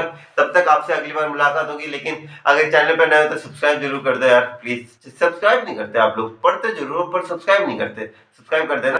तो फिलहाल तक देखा जाए 3 पोएम होगी हमारी एकदम फटाफट। 3 चैप्टर्स हमने कर लिए एकदम धनाधन। अब लेके आए आपके लिए एकदम चौथी नंबर पोएम, तो poem number 4 tiger in the जू। बहुत ही प्यारी और सीबीएसई एग्जामिनर्स की फेवरेट पोएम है। सबसे ज्यादा क्वेश्चन इसी पोएम से बनते हैं। तो अच्छे से line by line, stanza by stanza आप लोगों के प्रति मैं कोई कमी नहीं छोड़ूंगा। और एक टाइगर है जो अपनी इस पोएम के अंदर अपनी दास्तां बताएगा। अगर उसकी दास्तां आप लोगों को समझ में आ जाए, अच्छी लगे, तो जाते वक्त इस चैनल को सब्सक्राइब और वीडियो को लाइक जरूर कर देना, ठीक है। आधे लोग करते नहीं यार, ठीक है। हमारा एक टारगेट है कि हम जल्द से जल्द 600, 700, 800 उसके बाद 1000 सब्सक्राइबर जल्दी से पूरे करें। तो आप लोगों का सहयोग चाहिए होगा, प्लीज हमारी थोड़ी मदद कीजिएगा इसके अंदर, ठीक है। स्टार्ट करते हैं इस अमेजिंग पोएम को। तो स्टैंजा नंबर 1 आ जाता है हमारे पास। देखते हैं क्या कहता है ये हमारा प्यारा सा टाइगर इस दास्तां के अंदर। वैसे अगर सोचा जाए, अगर आप लोगों को मैं कह दूं कि अगर आप लोगों को एक केज के अंदर बंद कर दिया जाए जहां पे आपके पास लिमिटेड एक जगह आप घूम सकते हो, आपको कितना इरिटेटेड लगता होगा ना। तो सोचो इस टाइगर को भी कितना इरिटेटेड लगता होगा। और इसी पोएम के अंदर वो अपनी टाइगर, अपनी दास्तां, अपनी महसूस जो करता है, वो फीलिंग्स वो आप लोगों के साथ शेयर कर रहा है। Let's go with this poem. Okay, ही यहाँ पे किसे रेफर कर रहे हैं? टाइगर को। किसे रेफर कर रहे हैं यहाँ पे? हमारे टाइगर को। ही स्टॉक्स, स्टॉक्स मींस वॉक करना। ओके, स्टॉक का क्या मतलब होता है? वॉक करना। जो हमारा टाइगर है वो वॉक करता है कहां? इन हिज विविड। विविड का क्या मतलब होता है? Bright and attractive lines on skin. ये विविड यानी कि आप देख रहे हो ना, विविड का मतलब एक तरीके से क्लियर भी होता है। अब यहाँ पे विविड का यहाँ पे हम क्या है, ब्राइट और अट्रैक्टिव लाइंस है ना। ये देखो टाइगर, जो हमने पिछले एक चैप्टर किया था, याद होगा आप लोगों को, how to tell wild animals. उसके अंदर हमने क्या था ना, एक येलो स्किन के ऊपर ये स्ट्रिप्स ही लगी होंगी। तो टाइगर जो है ना यहाँ पे विविड रेफर कर रहे हैं, इसकी जो स्किन की जो स्ट्रिप्स है ना, ब्लैक स्ट्रिप्स, इन्हें रेफर कर रहे हैं, ठीक है। इन his vivid bright and attractive lines on skin. Strips, strips आप समझ गए होंगे, ऐसी लाइंस। ओके, अगली लाइन पे आ जाती है the few steps of his cage. The few steps ही क्यों? यानी कि वो क्या पूरे आराम से चल सकता है, जितना मर्जी चला जाए? नहीं, वो थोड़ा आगे चलता है, आगे केज आ जाता है, थोड़ा पीछे चलता है, केज आ जाता है। यानी कि केज क्या कर रहा है? उसकी बाउंड्री को क्या कर रहा है? मान लो ये टाइगर है तो उसकी बाउंड्री क्या है? लिमिटेड है। ओके, द फ्यू स्टेप्स यानी कि यहाँ पे इतनी सी स्पेस के अंदर वो कुछ ही कदम चल सकता है। काउंटेबल है उसके कदम की, बस वो 4-5 कदम, इससे ज्यादा नहीं चल सकते यहाँ पे। The few steps of his cage, the few steps of his cage. On pads, अब किसके बल चलते हैं? अपने पंजों के बल। ओके, ऑन पैड्स, पैड्स यहाँ पे फुट स्टेप्स यानी कि जो टाइगर के पंजे है ना, हम यहाँ पे इसकी बात कर रहे हैं। Okay, on pads footsteps of the tiger of velvet white. ये बड़ा मस्त टर्म है, यानी कि टाइगर अपने पंजों को कैसे रखता है? बड़े ही शांति से। Velvet means soft. अपने जो सॉफ्ट सॉफ्ट पंजे उन्हें कैसे रखता है? एकदम क्वाइटली रखता है। क्यों? वो अब आगे तो देखा जाए तो वो उस केज के अंदर बंद है, वो उस तरीके से नहीं रह सकता, जिस तरीके से भाग दौड़ नहीं सकता। तो अपने कदमों को कैसे रखता है? एकदम स्लोली स्लोली रखता है। अगर मान लो इसी के कॉन्ट्रास्ट के अंदर अगर वो अभी उस टाइम पे क्या नाम लेते हैं, जंगल के अंदर होता, तो वो क्या एकदम सॉफ्टली रखता ना? वो एकदम भाग रहा होता है, दहाड़ रहा होता है, ये सारी चीजें कर रहा होता है। लेकिन नहीं, अभी वो क्या है? अभी वो एक केज के अंदर बंद है। तो उसके जो पैडल्स है वो कैसे, जो उसके ये जो है पंजे हैं वो कैसे एकदम है सॉफ्ट है, और वो एकदम प्यार से क्वाइटली उन्हें रख रहा है, एकदम स्लोली स्टाइटली, एकदम आराम आराम से रख रहा है। वो भाग दौड़ नहीं सकता। क्यों नहीं दौड़ सकता? केज की बाउंड्री उसे एकदम रिस्ट्रिक्ट करके रख रही है कि बॉस आप इससे आगे नहीं जा सकते हैं, ठीक है। लास्ट लाइन देखिए, इन हिज क्वाइट रेंज। अब अगर देखा जाए आप लोगों को मैं बंद कर दूं, क्या गुस्सा नहीं चढ़ेगा? वैसे ही तो टाइगर को भी गुस्सा चढ़ा हुआ है। In his quiet, quite means एकदम शांति भरा रेज, यानी कि गुस्से के अंदर है। यहाँ पे आप देख सकते हो थोड़ा ऑक्सीमोरन यूज किया गया है। अब भैया ऑक्सीमोरन क्या होता है? ऑक्सीमोरन होता है जब हम दो कॉन्ट्रास्टिंग वर्ड्स को एक साथ लेके आते हैं। एक तरफ हम बोल रहे हैं वो टाइगर शांत है, दूसरी तरफ हम क्या बोल रहे हैं? वो टाइगर गुस्से में है। तो यहाँ पे जो वर्ड है ना क्वाइट रेंज, ये किसे रेफर करे? हमारे ऑक्सीमोरन को। चिंता मत कीजिए, मैं आप लोगों को जो लास्ट आएगा ना, लास्ट के अंदर ये देखिए, लास्ट के अंदर मैं आप लोगों को सारे के सारे अच्छे से मैंने प्रॉपर डिटेल प्रेजेंटेशन बनाई है, सारे के सारे पोएटिक डिवाइसेस अच्छे से करवा दूंगा। अभी ऐसे कि साथ साथ होता है ना, तो आप लोगों को थोड़ा आप बुक के अंदर साथ साथ लिख लोगे आप लोग, जिससे आप लोगों को और क्लैरिटी मिल जाएगी अपने टॉपिक्स के अंदर, ठीक है। तो यहाँ पे हमारा फर्स्ट पैसेज के अंदर आप लोगों को अच्छे से समझ में आ गया होगा। मैं एक बार क्विक रिवीजन करवा देता हूँ मैं फर्स्ट पैसेज की। वापस देखिए क्या कहना चाहता है। ही स्टॉक्स, जो टाइगर हमारा स्टॉक्स यानी कि घूमता है, वॉक कर रहा है। In his wide vivid, vivid का यहाँ पे क्या मतलब होता है? ब्राइट एंड क्लियर, ब्राइट और क्लियर अट्रैक्टिव लाइंस है ना इसके शरीर के ऊपर। तो ये जो टाइगर है ये वॉक कर रहा है किसके साथ? अपनी वाइट क्लियर जो स्किन है उसके साथ वॉक कर रहा है। स्टेप्स हैं जो उसकी बॉडी के ऊपर। The few steps of his craze, क्यों? क्योंकि वो थोड़े कदम ही चल सकता है। कहां पे? अपने केज के अंदर। ऑन पैड्स, किसके बल चल रहा है वो अपने पंजों के बल चल रहा है। पंजे कैसे हैं उसके, एकदम सॉफ्ट है और क्या है एकदम क्वाइटली धीरे धीरे रख रहे हैं।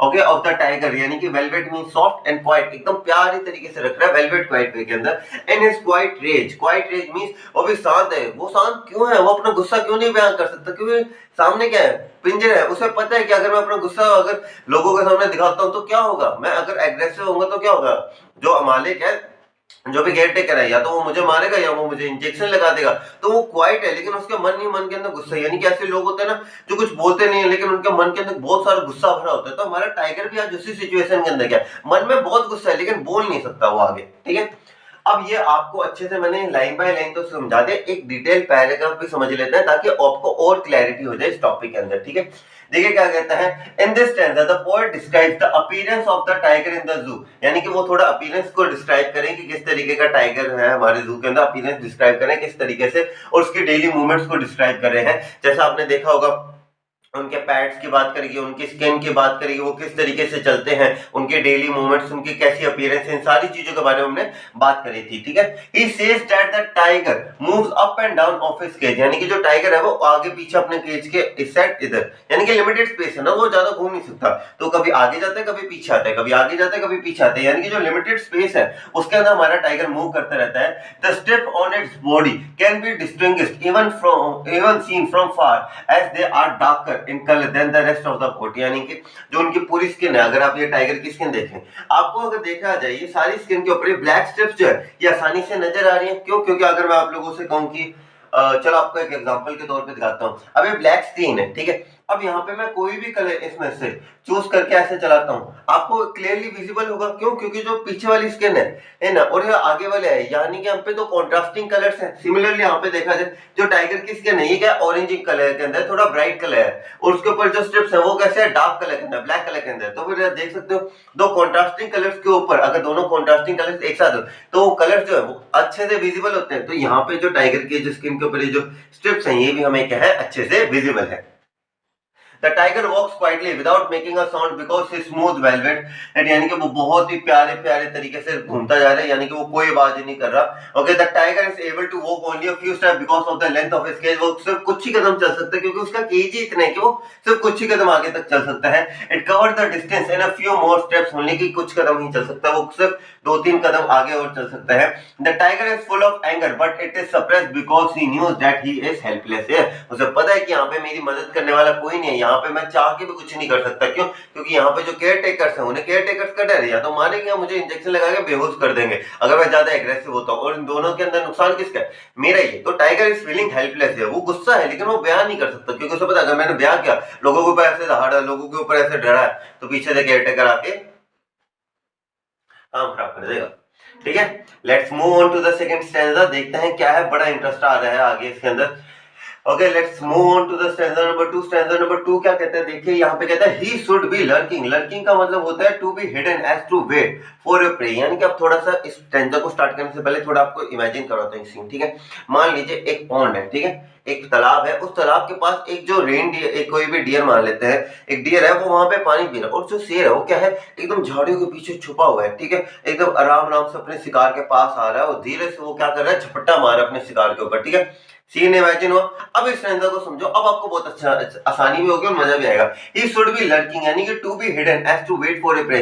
टाइगर जो है यहाँ पे ही किस चीज के लिए यूज है, हमारे टाइगर के लिए। अब देखिए जो टाइगर है वो कहीं पर छुपा हुआ है, लर्किंग में छुपा हुआ है, टाइगर कहीं पे छुपा है। क्यों छुपा हुआ है टाइगर, ताकि वो किसी का क्या कर सके, हंट कर सके। ओके, इस lurking in shadow, shadows means जो ग्रास है उसके अंदर क्या है टाइगर आराम से छुपा हुआ है। क्यों छुपा हुआ है, ताकि वो शिकार कर सके। Sliding through the long grass, sliding means वो वॉक कर रहा है, स्लोली स्लोली वो वॉक कर रहा है ताकि सामने वाले जो रेनडियर है उसका शिकार उसे पता ना चले कि बहुत शिकारी पीछे खड़ा है। ठीक है, वो आराम आराम से वॉक कर रहा है, कहां से, लॉन्ग ग्रासेस के थ्रू। ठीक है, near the water hole, near the water hole पानी के तालाब के पास। क्यों पानी के तालाब के पास, क्योंकि वहां पे एनिमल्स आते हैं पानी पीने के लिए, और जैसे वो पानी पीने के लिए शेर आके झपटा मार के काम तमाम कर दोगे। Near the water hole, water hole means आप समझ सकते हो A natural pond, lake, river आप मान सकते हो in which animals comes to drink water, जहां पे जानवर आके पानी पी के जाते हैं। वेयर द पल मीन्स फैट रेनडियर पास, जहाँ पे जो मोटे रेनडियर्स होते हैं वो वहां पे मोटे, क्यों, ताकि मांस ज्यादा मिल सके, ठीक है। जहाँ पे वो मोटे रेनडियर्स हैं वो वहां पे आएंगे और जैसे आएंगे हमारा टाइगर वहां पे क्या करेगा, झपट्टा मारेगा। तो पहले स्टैंजा के अंदर पोएट ने क्या बताया, उसकी आज की प्रेजेंट कंडीशन। यहाँ पे पोएट क्या बता रहा है, ही शुड, यहाँ पे पॉइंट बता रहे कि ये जो है पोजीशन टाइगर की गलत है, इसे क्या कहां पे होना चाहिए था, जंगल में होना चाहिए था, और उसको वहां पे क्या करना चाहिए था, इसे शिकार करना चाहिए था। जैसे टाइगर की जो वो शिकार मतलब यानी कि अपनी डेली एक्टिविटीज को करना चाहिए था, यानी कि टाइगर को कैद करके रखना इज नॉट राइट, ठीक है। अब यहाँ पे स्टैंजा बाय स्टैंजा भी एक्सप्लेनेशन दे देता हूँ ताकि आपको अच्छे से प्रॉपर टॉपिक अच्छे से समझ में आ जाए। ओके, देखिए क्या कहा गया है इसके अंदर, इन द स्टैंजा के अंदर the poet is filled with pity while looking, यानी कि उसके अंदर बहुत ही ज्यादा पिटी मींस दया भावना है। ओके, इस दया वैसे तारक मेहता में तो नहीं है, इस पोएम में जरूर आ गई। Okay, looking at the imprison tiger, यानी कि जो टाइगर है जो अभी केज के अंदर बंद है, उसके प्रति जो पोएट है उसके मन में भावना आ रही है, दया भावना आ रही है कि यार यदि कैसे टाइगर है, या मतलब टाइगर को इसकी जगह ये नहीं है, इसे एक अच्छी जगह पे होना चाहिए, ठीक है। जैसे हम लोग कभी किसी पुअर चाइल्ड को देख रहे होते हैं मजदूरी करते हुए, तो हमें क्या लगता है यार ये इसकी सही जगह नहीं है, इसे जाके स्कूल में पढ़ना चाहिए, इसे अपने अपने उम्र के लोगों के साथ खेलना चाहिए, लेकिन वो क्या है, गलत जगह है। तो हमारे मन में भी आती है ना दया भावना, सेम ही दया भावना किसके मन में आ रही है, हमारे पोएट के मन में भी आ रही है, टाइगर की सही जगह नहीं है, टाइगर को कहीं और जाके, यानी कि कहीं और मतलब अपने जंगल में जाके रहना चाहिए, वहां पे अपनी एक्टिविटीज करनी चाहिए जो उसे सूट करती है।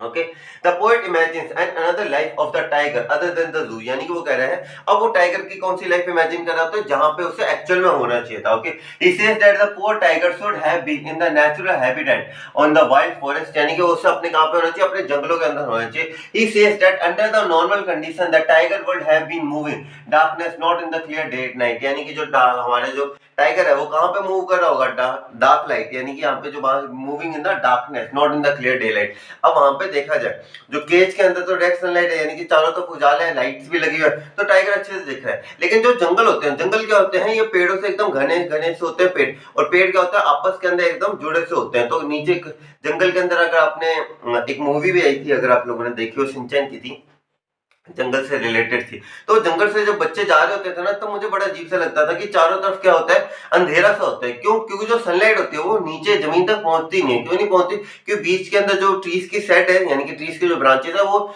जो सनलाइट को वो अंदर तक आने ही नहीं देते, यानी कि जो जंगल है वहां पे क्या होता है, एकदम डार्कनेस होता है, अंधेरा होता है, ठीक है। It would have been lying in the shadows of the trees, okay, जैसे मैंने बताया शैडोज ऑफ द ट्रीज, और hiding itself behind the long grass so that its prey, यानी कि वो अपने आप को कहां पे छुपा रहा होगा, अपनी लॉन्ग ग्रासेस के पीछे छुपा रहा होगा। क्यों छुपा रहा होगा? ताकि वो शिकार कर सके, ठीक है। Will not be able to detect its movement, ताकि वो अपने, ताकि जो उसका जो प्रे है, यानी कि उसका शिकार है, प्रे का मीन्स क्या होता है, शिकार, जो उसका शिकार है उसे पता ना चले बहुत शिकारी आ चुका है। In this way the tiger would have moved near the water hole where the animals of the forest come to drink sunny drink water in the sunny afternoon, इतनी धूप के अंदर जो एनिमल्स आते हैं सनी आफ्टरनून के अंदर पानी पीने के लिए, वहां पे आए टाइगर और पकड़ के खत्म कर दे। Okay, they're near the water hole. He will be waiting for some fat deer to pass that way, यानी कि वो सोचते हैं कि कोई पास फैट सा रेनडियर हो ताकि उसे पकड़े, फैट हो तो फिर अच्छी खासी पेट की भूख भी मिट जाए। Okay, thus he would be lying there in the expectation of heavy feast, यानी कि वो वहां पे जाए, अपना अच्छे से अपना शिकार करे, अपने आप को क्या नाम लेता है, इस पिंजरे से आजाद करे, यानी कि वो यहाँ पे पोएट अपनी दया भावना दिखा रहे कि यार इसके लिए सही जगह नहीं है। जैसे हम लोग कहते हैं बच्चा तेरे लिए ये सही काम नहीं है, तुझे इस उम्र के अंदर खेलना कूदना चाहिए, तुझे पढ़ाई लिखाई करनी चाहिए, तू कहाँ मजदूरी कर रहा है। सिमिलरली हमारे पोएट को भी लग रहा है कि यार ये टाइगर के लिए सही जगह नहीं है, इस टाइगर को यहाँ पे नहीं जंगल में होना चाहिए, वहां पे अपनी डेली एक्टिविटीज करनी चाहिए जो उसे सूट करती हैं। आ जाते हैं हम स्टैंजा नंबर 3 के ऊपर। स्टैंजा नंबर 3 क्या कहता है, क्या मस्त टाइगर है यार। ओके, ही शुड बी, यहाँ पे भी पोएट कहां पे इमेजिन कर रहे हैं कि उसे कहां पे होना चाहिए। देखो यहाँ पे जब भी शुड भी आ जाए तो मान लेना पोएट इज इमेजिनिंग, ठीक है, उसकी रियलिटी नहीं है, वो इमेजिन करे क्या करना चाहिए उसे। Okay, he should be snarling. Snarling means क्या होता है वार्निंग साउंड मेड बाय जो दहाड़ते हैं ना, दहाड़, जैसे टाइगर की जो दहाड़ होती है, लायन की जो दहाड़ होती है, वैसे उसे क्या करना चाहिए, उसे दहाड़ना चाहिए। ओके, अराउंड द हाउसेस, यानी कि जो जो जंगल के पास छोटे छोटे गांव होते हैं ना, जो जंगल के पास होते हैं, वहां पे उसे दहाड़ना चाहिए। अब दहाड़ेगा तो क्या होगा, अरे शेर आया शेर, जैसे फिल्मों के अंदर नहीं दिखाते हिम्मत वाला मूवी, वैसे ना देखियो तो ज्यादा बढ़िया है, लेकिन अगर गलती से देखियो तो कैसा होता है, शेर आ गया शेर, तो सारे लोग इधर उधर भागने लग पड़ते हैं, ठीक है। Okay, he should be snarling, okay snarling means दहाड़ना चाहिए उसे around the houses at the jungle's edge, यानी कि जो जंगल के जो एज के ऊपर जो गांव बने होते हैं वहां पे, ठीक है। Okay, bearing, bearing means uncovered, यानी कि ओपन हिज वाइट फैंक्स, यानी कि उसे दहाड़ते वक्त अपना जो मुंह है वो ऐसे एकदम खुले रखने चाहिए। क्यों? ओके, बेयरिंग यानी कि हिज वाइट फैंक्स, यानी कि उसके जो शार्प टीथ है ना, ऐसे जो शेर के जो शार्प टीथ है वो दिखने चाहिए लोगों को, ताकि उन्हें देख के क्या हो भाई, डर लग जाए एकदम, ऐसे लोग कांपने लग पड़े, ठीक है। हिज क्लोज, उसके पंजे दिखाने चाहिए, जो पंजों के ऊपर तेज नाखून है वो दिखाने चाहिए लोगों को, ताकि जिससे क्या हो, लोग डर जाए। Okay, terrorising the villages, terrorising means जो डर है, डरना मतलब डर की भावना पैदा करना।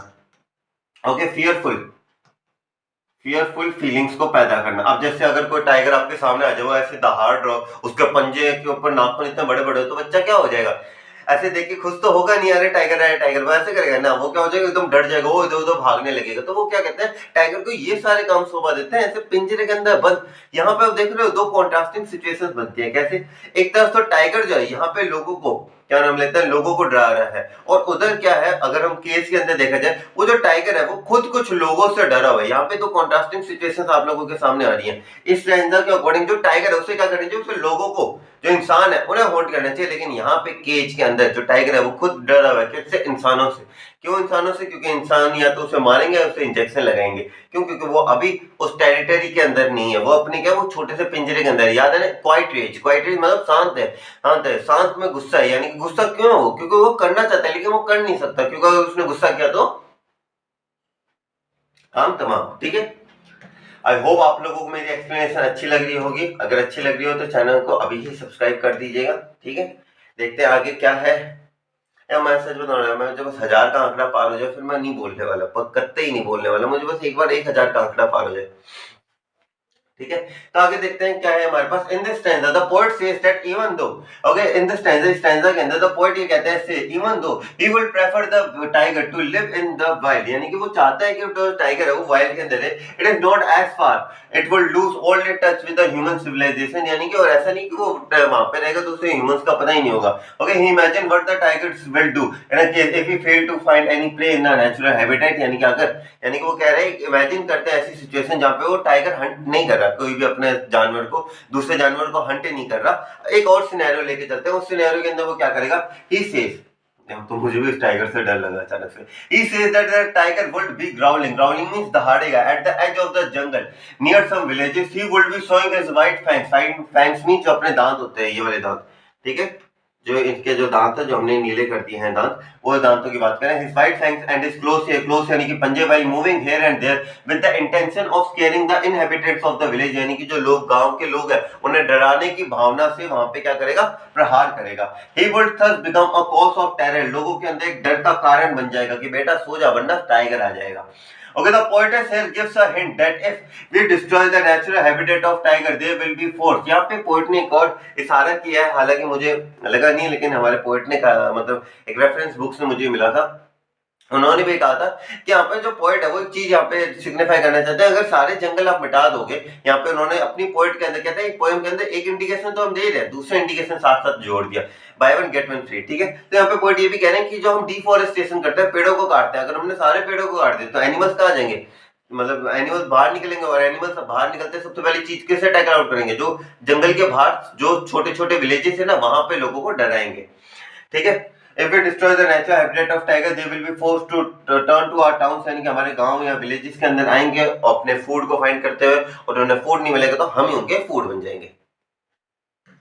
Let's move on to the stanza number 4 boss. देखते हैं क्या कहते हैं हमारा स्टैंजा नंबर 4। स्टैंजा नंबर 4 कहता है, बट अब यहाँ पे वापस कहाँ पे आ गए हम, नॉर्मल। पहले स्टैंजा के अंदर रियलिटी क्या कर रहा है वो सारी चीजें, दूसरे में इमेजिनेशन कि वो जंगल में क्या करेगा, तीसरे नंबर के ऊपर हम कहाँ पे आ गए, वो जंगल से बाहर क्या करेगा। अब हम वापस कहाँ गए, रियलिटी के अंदर आ गए हैं, ठीक है। But he is locked in the concrete, okay, concrete means strong cell के अंदर, वो एकदम पिंजरे के अंदर क्या है, बंद हो चुका है। His strength behind the bar, उसके अंदर बहुत ताकत है, टाइगर इज वेरी पावरफुल, लेकिन कहाँ पे उसकी पावर, बिहाइंड द बार्स है, वो उन पंजों वो जो बिहार जो वो सॉरी बिहार सॉरी जो बार्स है उन्हें तोड़ नहीं सकता। वो जो जेल कैसे जो बार्स है ना इन्हें वो तोड़ नहीं सकता। उसके अंदर बहुत स्ट्रेंथ है, वो चाहे तो किसी भी इंसान को हरा सकता है, लेकिन उसकी स्ट्रेंथ का है एकदम दबी हुई है। Okay, stalking, stalking means measuring.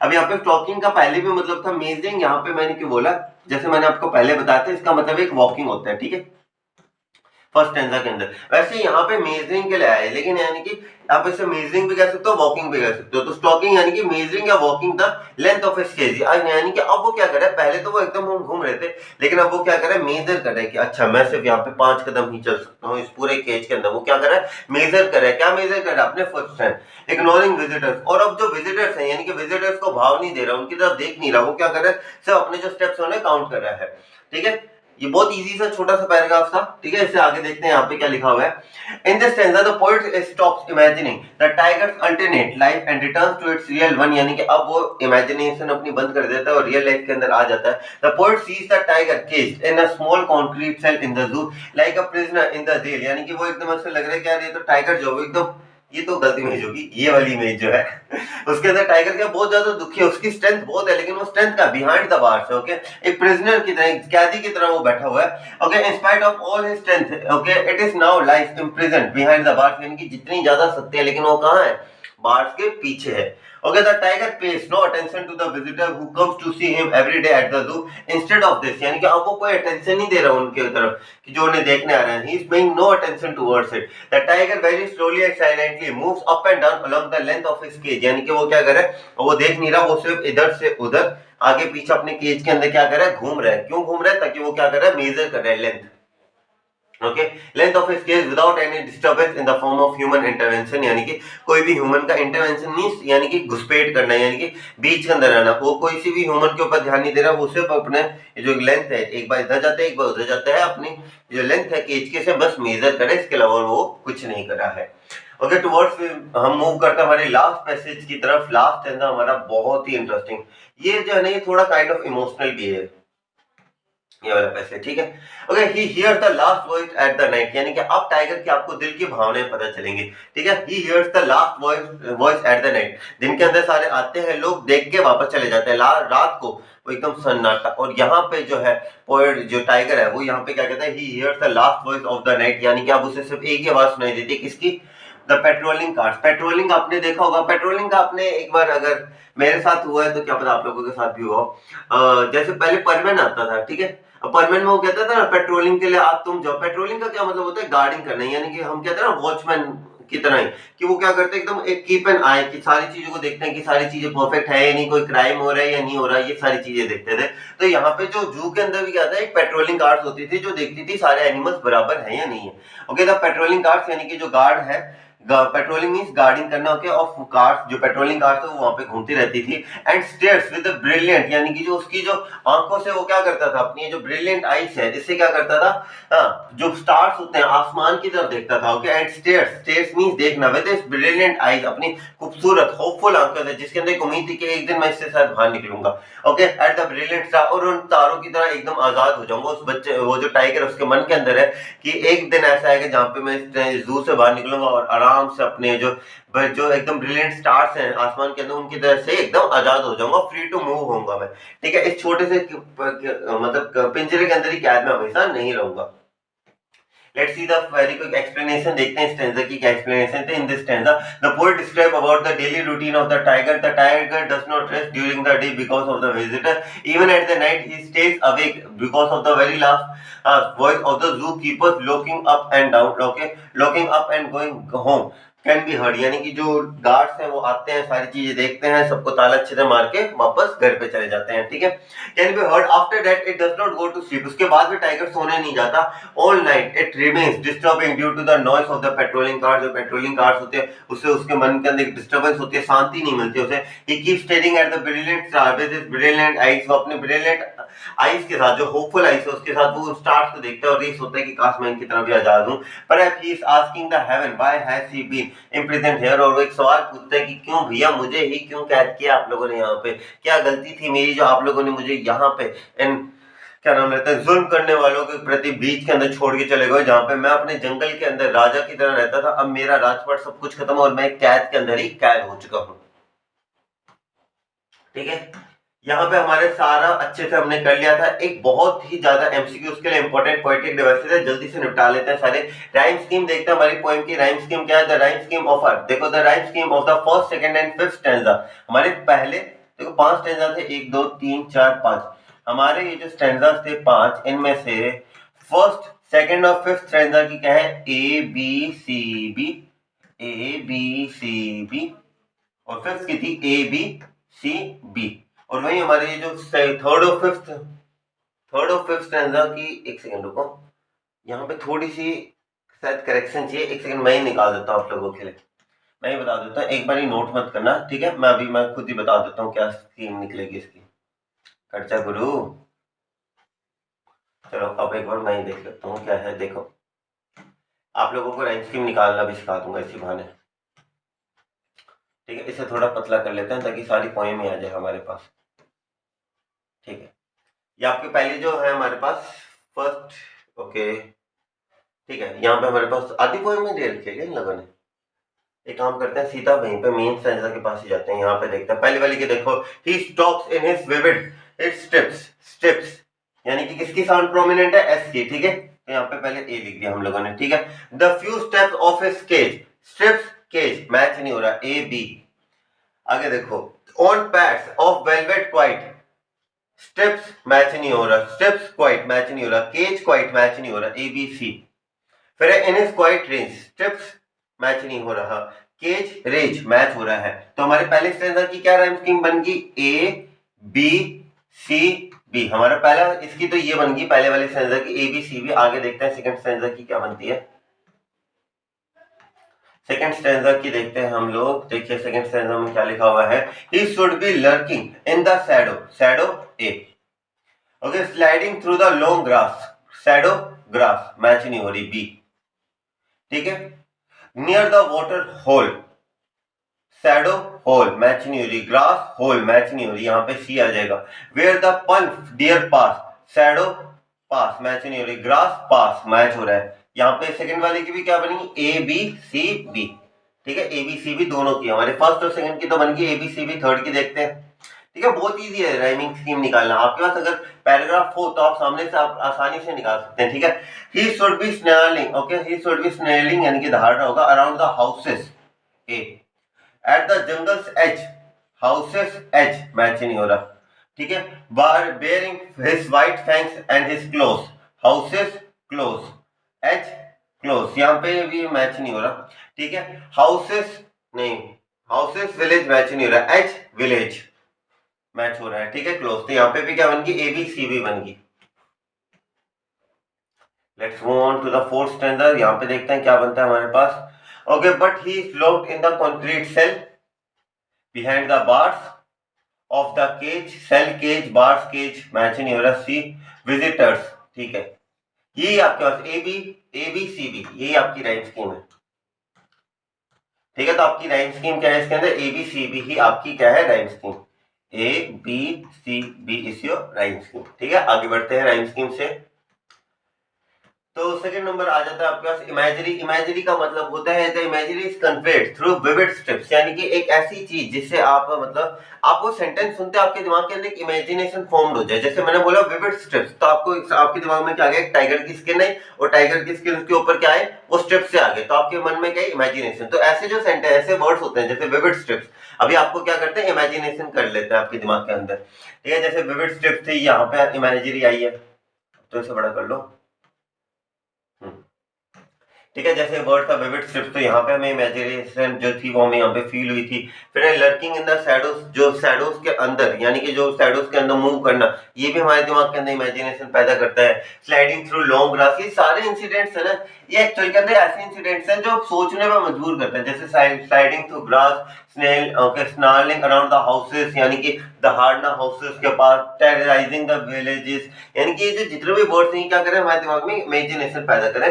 जितने भी है सेंटेंसेस, जैसे starts with this brilliant eyes at the brilliant star, ये सारी चीजें हम इमेजिनेशन कर रहे हैं। इग्नोरिंग विजिटर, जैसे मैंने बोलते हैं इग्नोरिंग विजिटर, आपके दिमाग में इमेज बनेगी, हाँ विजिटर्स है लेकिन टाइगर यहाँ पे इग्नोर कर रहा है उन सारी चीजों को। बहुत ही मतलब ऐसे वर्ड्स है, जैसे stalking the length of his cage, अपनी लेंथ जो केज है उसकी लेंथ को क्या करना, मेजर करना। ये सारे सेंटेंसेस क्या कर रहे हैं, हमारे दिमाग के अंदर इमेजिनेशन फॉर्म कर रहे हैं।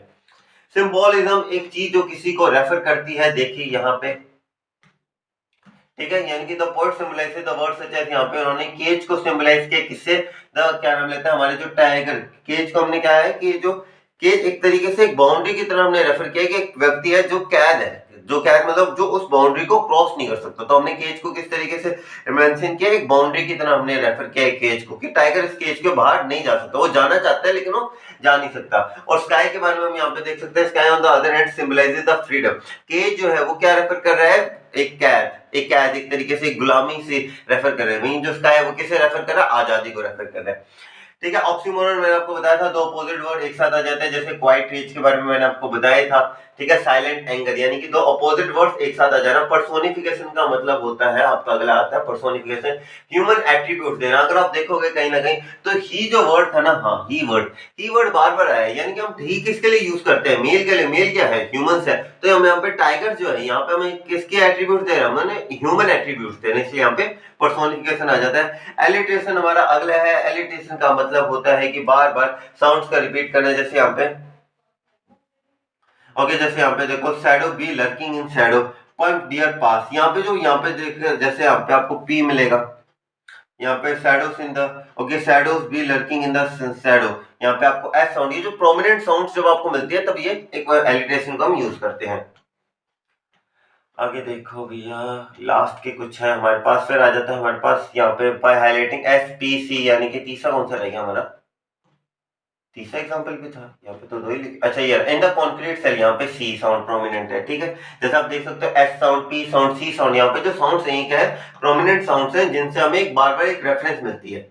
आ जाता है हमारे पास मेटाफर, मेटाफर का मतलब क्या होता है, बोथ कंपैरिजन करना without using the words such as like और एस का, और अगर लाइक एंड एस का इस्तेमाल करें तो वो क्या बन जाता है, सिमिली बन जाते हैं, ठीक है। यहाँ पे देखा जाए on pads of velvet quiet this face compare the pause, यानी कि जो टाइगर के जो पंजे हैं उन्हें क्या कर रहा है, quality of softness of velvet, जो वेलवेट की तरह एकदम सॉफ्ट कपड़े की तरह इसे इंडिकेशन दिया गया है। रिपीटेशन, बार बार वर्ड्स का रिपीट करने, the words such as stop, quiet, brilliant, with his brilliant eyes at the brilliant stars, repeat हो रहे हैं ना वर्ड्स, तो वहां पे हम रिपीटेशन यूज करते हैं। लास्ट आ जाता है एंजाइममेंट, एंजाइममेंट का मतलब होता है स्टार्टिंग से एंड तक के पोएम तक कोई भी पंक्चुएशन मार्क्स इस्तेमाल ना होना, ठीक है। तो यहाँ पे भी हमने देखा था कि यहाँ पे भी sentence is continuing from one line to the next line without of use of any punctuation marks के बिगैर, ठीक है। जैसा आपकी फायर एंड आइस में हुआ था, डस्ट एंड स्नो में हुआ था, इसी सीक्वेंस के अंदर हमारी तीसरी पोएम टाइगर इन द जू भी जुड़ चुके हैं, ठीक है। तो फिलहाल तक देखा जाए बॉस, हम लोग क्या क्या कर चुके हैं boss, poem number 1 done, dust of snow, poem number 2 done, chapter number 1 footprint without feets का डन, चैप्टर नंबर 2 डन। अब बारी किसकी है बॉस, पोएम नंबर 3 की, how to tell wild animals, अच्छे से डिटेल में करवाने वाला हूं ये पोएम, आपको इतने प्यारे तरीके से करवाऊंगा ना, बस आपको मजा आ जाएगा इस वीडियो को देख के। चलिए स्टार्ट करते हैं इस अमेजिंग पोएम को। क्या क्या करना है, सबसे पहले इस वीडियो से पहले हाथ में पेंसिल, हाथ में दूसरे हाथ में बुक, जो जो लिखवाता जाऊं वर्ड मीनिंग साथ साथ लिख लेना मेरे दोस्त, ठीक है, अच्छे से लिख लेना। जो एक दूसरे बात में क्या है, जो ये स्ट्रेंजर्स की एक्सप्लेनेशन अच्छे से देख लेना बहुत, क्योंकि आप लोगों की कंसेप्ट क्लैरिटी होना, क्योंकि अगर आपको देखो रट्टा मार के 80 मार्क्स 100 में से 80 आ जाएंगे, लेकिन अगर 100 में से 95 ओवर लेके आना है तो कंसेप्ट की बहुत अच्छे से क्लैरिटी होनी चाहिए आपके दिमाग में। अगर कहीं से भी अगर मैं आपको कहूँ कि सिर्फ ये बीच वाली लाइन है, तो आपको इस बीच वाली लाइन का भी मतलब पता होना चाहिए, और वो आपको ये स्टैंजा बाय स्टैंजा मेरी एक्सप्लेनेशन है अच्छे से दे देगी, आप लोगों को कंसेप्ट बैठा देगी। स्टार्ट करते हैं, और पेंसिल हाथ में जरूर रखना, ठीक है, वर्ड मीनिंग्स जरूर नोट करना, अपने टाइम का यूटिलाइजेशन अच्छे से करना, ठीक है। तो सबसे पहले poem number 3 how to tell wild animals, एक ऐसा चैप्टर जिसके अंदर हमारे जो पोएटेस है इन्होंने बहुत ही मस्त तरीका अपनाया है, क्या, हमारी थिंकिंग को चेंज करने का। हम लोगों को थिंकिंग क्या होती है, या वाइल्ड एनिमल्स है, जंगली जानवर है, थोड़ा इस तरीके से हमारे मन में होता है यार ये बहुत ज्यादा डेंजरस होंगे। पोएट ने क्या किया, पोएट कहती है यार मैं तुम्हारी थिंकिंग चेंज करती हूँ, तुम्हें जिन एनिमल से डर लगता है ना, मैं तुम्हें आज उन्हीं एनिमल्स के ऊपर हंसा दूंगी। इतना ह्यूमरस पोएम है ना, बस आपको मजा आने वाला है, बस हंसते रहोगे आप इस पोएम के अंदर, ठीक है। Let's start. चलो बताओ बच्चा पार्टी कौन सा कलर लोगे, येलो ले लेते हैं, ठीक है। Let's move on. सबसे पहले आ जाता है हमारे पास स्टैंजा नंबर 1, देखते हैं क्या कहता है आपका फर्स्ट स्टैंजा। स्टैंजा 1 कहता है if ever you should go by chance, कि यदि आप गलती से बाई चांस कहीं पे जाते हैं, कहां जाते हैं, to the jungles in the east, की जो ईस्ट डायरेक्शन के अंदर जो जंगल्स है वहां पे आप गलती से चले जाते हैं, and if there should to you advance, और वहां पे चलते चलते आपके सामने कोई व्यक्ति कोई जानवर आ जाता है, if there should to you advance यानी कि come in front of you, आपके सामने कोई जानवर आ जाता है, a large and tawny, tawny का मतलब होता है yellow and brown in colour, एक येलोइश ब्राउनिश कलर जैसा आप देख सकते हो ना, इस तरीके का कोई एक एनिमल आ जाता है, बीस्ट आ जाता है, बीस्ट का यहाँ पे कैसे एनिमल आ जाता है आपके सामने, if he roars at you, और वो आपके सामने आते दहाड़ता है, एकदम शेर की दहाड़ एकदम उस तरीके से दहाड़ता है आपके सामने, if he roars at you as you are dying, और आपको उसकी दहाड़ सुन के आपकी एकदम हो चुकी है, पेपर सारे फट चुके हैं, एकदम आपकी हो चुकी है, हालत पतली हो चुकी है, तो मान लीजिएगा कि आपने किसका एनकाउंटर कर लिया है, एनकाउंटर मींस आप किससे मिल चुके हो, you will know it's the Asian lion, कि भैया आपका सामना हो चुका है एशियन लायन से। ठीक है, अब अच्छे से आप लोगों को सारी वर्ड मीनिंग्स अच्छे से एक्सप्लेन हो गए, अब इसे वापस पढ़ते हैं थोड़ा इजी वे के अंदर। Okay, if ever you should go by chance, कि यदि आप गलती से चले जाते हैं कहां, to the jungles in the east, जो जंगल से ईस्ट डायरेक्शन के अंदर वहां पे चले जाते हैं, and if there should to you advance, और वहां पे आपके सामने एक जानवर आ जाता है, a large tawny, tawny means yellow brown in colour का बीस्ट, बीस्ट मतलब एनिमल आ जाता है, और वो आपके आते ही सामने दहाड़ता है, और उस दहाड़ से आपकी एकदम फट जाती है। Okay, if you are dying यानी कि आप एकदम मरने की हालत में आ जाते हैं, you know that it is the Asian lion, तो मान लेना आपका सामना हुआ एक एशियन लायन से। ठीक है, आगे देखते हैं क्या इसकी एक्सप्लेनेशन है, डिटेल एक्सप्लेनेशन देखते हैं क्या है। The poet is telling the reader that how they can recognise various animals in the jungle of the east, कि उन्होंने बताया कि भैया आप जो जंगल से ईस्ट के अंदर, वहां पे आप अलग अलग तरीके के एनिमल्स को कैसे आइडेंटिफाई कर सकते हो। देखो यहाँ पे क्या है, तो इन्होंने पहले स्टैंजा में क्या कहा, so in the first stanza she says that if the reader comes across an animal whose skin is yellowish brown in colour, कि अगर आप एक ऐसे एनिमल के सामने आते हो जिसकी स्किन जो है वो क्या है, येलोइश ब्राउन है कलर के अंदर, येलोइश ब्राउन कलर के अंदर है, और वो आपके आते हैं सामने दहाड़ता है, if it enters and roars at you very strongly, बहुत तेजी से आपके सामने दहाड़ते हैं, दैट यू कैन डाई, और आपके एकदम डर के मारे आपकी एकदम मृत्यु होने वाली है, एकदम कतार के ऊपर वो बंदे दिख रहे हैं, चार बंदे जो बोलेंगे राम बोलो भाई राम, एकदम सामने दिखाई दे रहे हैं कि बंदे बोलेंगे, it means that he has encountered a Asian lion, कि भैया मान लेना आज एक असली शेर के बच्चे के सामने एक असली शेर का सामना हुआ है आप लोगों का। ठीक है, सी हैज ह्यूमरसली मींस हंसी मजाक तरीके से उन्होंने एक्सप्लेन करे एशियन लायन को, which could kill a person with its roar, कि जो एक दहाड़ से एक इंसान को मार सकता है वो है हमारा शेर। ठीक है, इंटरेस्टिंग है पोएम, मजा आ रहा है ना इस पोएम के अंदर, आगे और मजा आएगा। देखिए स्टैंजा नंबर 2, और इफ सम टाइम, और अगर कभी कभार अगर यहाँ पे एशियन लाइन से बच गए, मान लेते हैं गलती होगी आप लोगों से, बच गए एशियन लाइन से, एक और मेहमान खड़ा है हमारा, देखो, और if some time when roaming, walking, roaming का मतलब होता है वॉकिंग, ओके, रोमिंग का क्या मतलब है यहाँ पे, वॉकिंग राउंड, कि अभी ऐसे कहीं घूमते घूमते कि भैया अभी अभी शेर से बच्चे ऐसे कहीं घूम रहे हो, आप वॉकिंग कर रहे हो अराउंड, और नोबल, नोबल का मतलब क्या होता है, एकदम रॉयल, एकदम शाही, okay, a noble wild beast. यहाँ पे एक चीज का थोड़ा सा ध्यान रखना, मैं थोड़े आपको लिटरेरी डिवाइसेस लास्ट के अंदर करवाऊंगा अच्छे से डिटेल के अंदर, अभी आपको थोड़े से नजर दिखाई देता हूँ लास्ट के अंदर हम कैसे करने वाले हैं। ये देखो, आप लोगों को अच्छे से सारे पोएटिक डिवाइसेस यहाँ पे अच्छे से करवाऊंगा, लेकिन इन बिटवीन द चैप्टर भी आपको थोड़े बहुत बता देता हूँ मैं, ताकि आप लोगों की जो अंडरस्टैंडिंग है ना वो एकदम परफेक्ट हो जाए, आप लोगों को कोई भी किसी भी प्रकार का डाउट ना रहे। ठीक है, यहाँ पे देखो, अब देखो यहाँ पे नोबल, नोबल का मतलब क्या होता है, चलो आप लोग बताओ, नोबल का मतलब क्या होता है, एकदम शाही। वाइल्ड का क्या मतलब होता है हिंदी में, जंगली।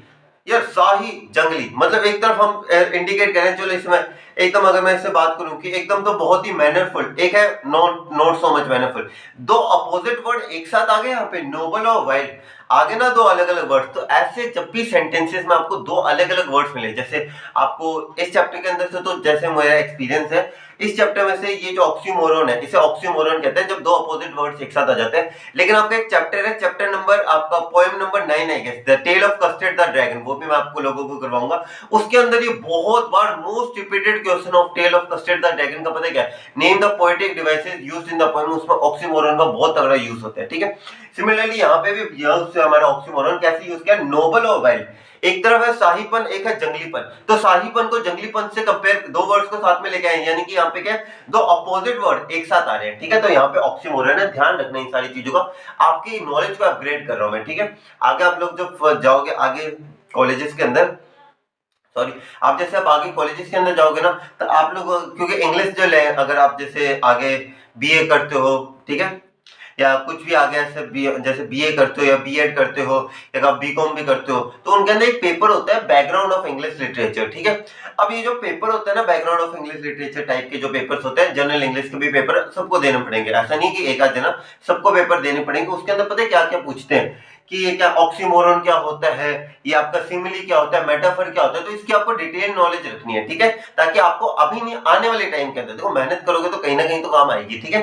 आगे देखो नोबल, नोबल का मतलब होता है रॉयल, वाइल्ड बीस्ट, बीस्ट का मतलब जैसे मैंने आपको बताया एनिमल, एक नोबल एक शाही जंगली जानवर ग्रीट्स यू, आपका वेलकम करता है ऐसे, आइए महाराज पधारे, ठीक है। अभी तक वापस सारी लाइन पढ़ा था। और इफ सम टाइम, अगर कभी कभार, व्हाइल रोमिंग राउंड, कैसे घूमते फिरते, कभी कभी ऐसे घूमते फिरते आपको एक शाही जंगली जानवर मिलता है, ओके, और noble wild beast greets you, आपका स्वागत करता है, पधारे महाराज, आइए हमारे देश, ओके, विद ब्लैक स्ट्रिप्स, जैसा आप देख सकते हो एक टाइगर की जो है ना, यहाँ पे देखो, इसके देखो ब्लैक स्ट्रिप्स नजर आ रहे हैं आप लोगों को, ब्लैक स्ट्रिप्स, ठीक है। स्ट्रिप्स मतलब ऐसे जो निशान, जैसे जेब्रा होता है ना उसके ऊपर होती है ना ब्लैक स्ट्रिप, जैसे इसके ऊपर भी देखो ब्लैक स्ट्रिप्स है ना, with black strips on a yellow ground, यानी कि आप देख सकते हो ना इसकी स्क्रीन, इसमें तो थोड़ी ऑरेंज दिखा रखी है, जैसे यहाँ पे देखो कि कैसी स्क्रीन है, थोड़ी येलो स्क्रीन है इसकी, ऑन द येलो ग्राउंड, यहाँ पे ग्राउंड आप वो सूखी घास को मत मानना, वो भी एक इंडिकेशन हम कह सकते हैं, लेकिन यहाँ पे किस चीज को इंडिकेट करा जा रहा है, देखो वो सूखी ग्रास हम ले लेते हैं, जैसे आपके दिमाग में आ रहा है ना कि एक टाइगर वॉकिंग एकदम ड्राई ग्रास के अंदर, जैसे हम पिक्चरों के अंदर देखते हैं, यहाँ पे वो पता है क्यों नहीं आता, क्योंकि यहाँ पे क्या with black strips, black strips है किसके ऊपर, on a yellow ground, on a yellow ground मतलब एक चीज के ऊपर, और वो जो चीज है वो क्या है, हमारी स्किन है, ये जो हमारी टाइगर की स्किन है ना, इसके ऊपर ब्लैक स्ट्रिप्स हैं, ठीक है, with black strips on a yellow ground, just notice if it's you, यानी कि जस्ट ये इतना नोटिस कर लेना कि भैया उसने आपके एकदम आपको खा लिया है, मतलब एक तरीके से आपको बाइट कर लिया, आपको पूरा खा चुका है वो। This is a simple rule you may find, may help you learn, इनके बड़ा ही सिंपल तरीका है जानवर को बचाने का। अगर वो आया, प्रधान जी नमस्कार, कैसे हो आप लोग, आइए पेट में पधारे हमारे, अगर उसने ऐसे कह दिया तो मान लीजिए आपका किससे सामने हुआ है, द बंगाल टाइगर इज डिस्टर्न, यानी कि रिकॉग्नाइज, यानी कि आपने पहचान लिया है, किससे सामने हुआ है आपका, आपका सामना हुआ एक बंगाल टाइगर से, ठीक है। एक बार क्विक रीडिंग ले लें ताकि आप लोगों को अच्छे से सारी एक एक लाइन, एक तो होता है कि एक एक लाइन का एक्सप्लेनेशन, फिर एक तो पूरा पैराग्राफ का एक्सप्लेनेशन, वो देता हूं मैं आपको।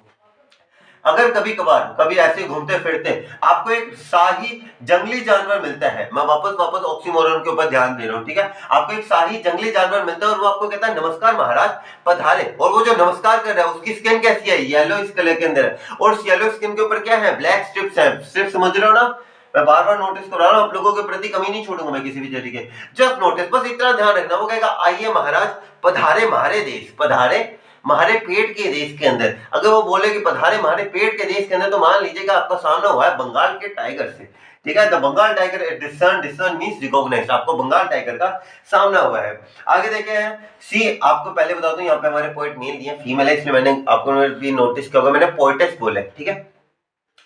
She explains an animal that roars in the jungle, की जो जंगल में दहाड़ता है, belongs to a royal clan, और वो belong करता है शाही क्लैन को, okay, the color of its skin is yellowish with black strips, उसका जो कलर है वो क्या है, थोड़ा yellowish है with the black strips, black strips देख सकते हो ना, बढ़िया पिक्चर है, okay, she says that if you notice that he kills you and eats you up, then this means that you have surely seen a Bengal tiger, कि भैया वो आके कह रहे हैं कि भैया पधारो हमारे पेट के देश के अंदर, तो मान लीजिएगा किससे सामने हो आपका बंगाल टाइगर से, this time also she has used humour, यानी कि इस बार भी उन्होंने थोड़ी हंसी मजाक टाइप इस्तेमाल किया है, to explain how a tiger looks because once a person has been eaten by a wild animal, कि भैया अगर आप आ चुके हो पेट के अंदर, तो पेट के अंदर से तो नहीं कहोगे अरे भैया क्या हो गया हमें बाहर निकालो, ऐसे तो नहीं बोलोगे ना, तो वही सेम बात है, यहाँ पे थोड़ा ह्यूमरस वे क्रिएट करने की कोशिश करी गई है।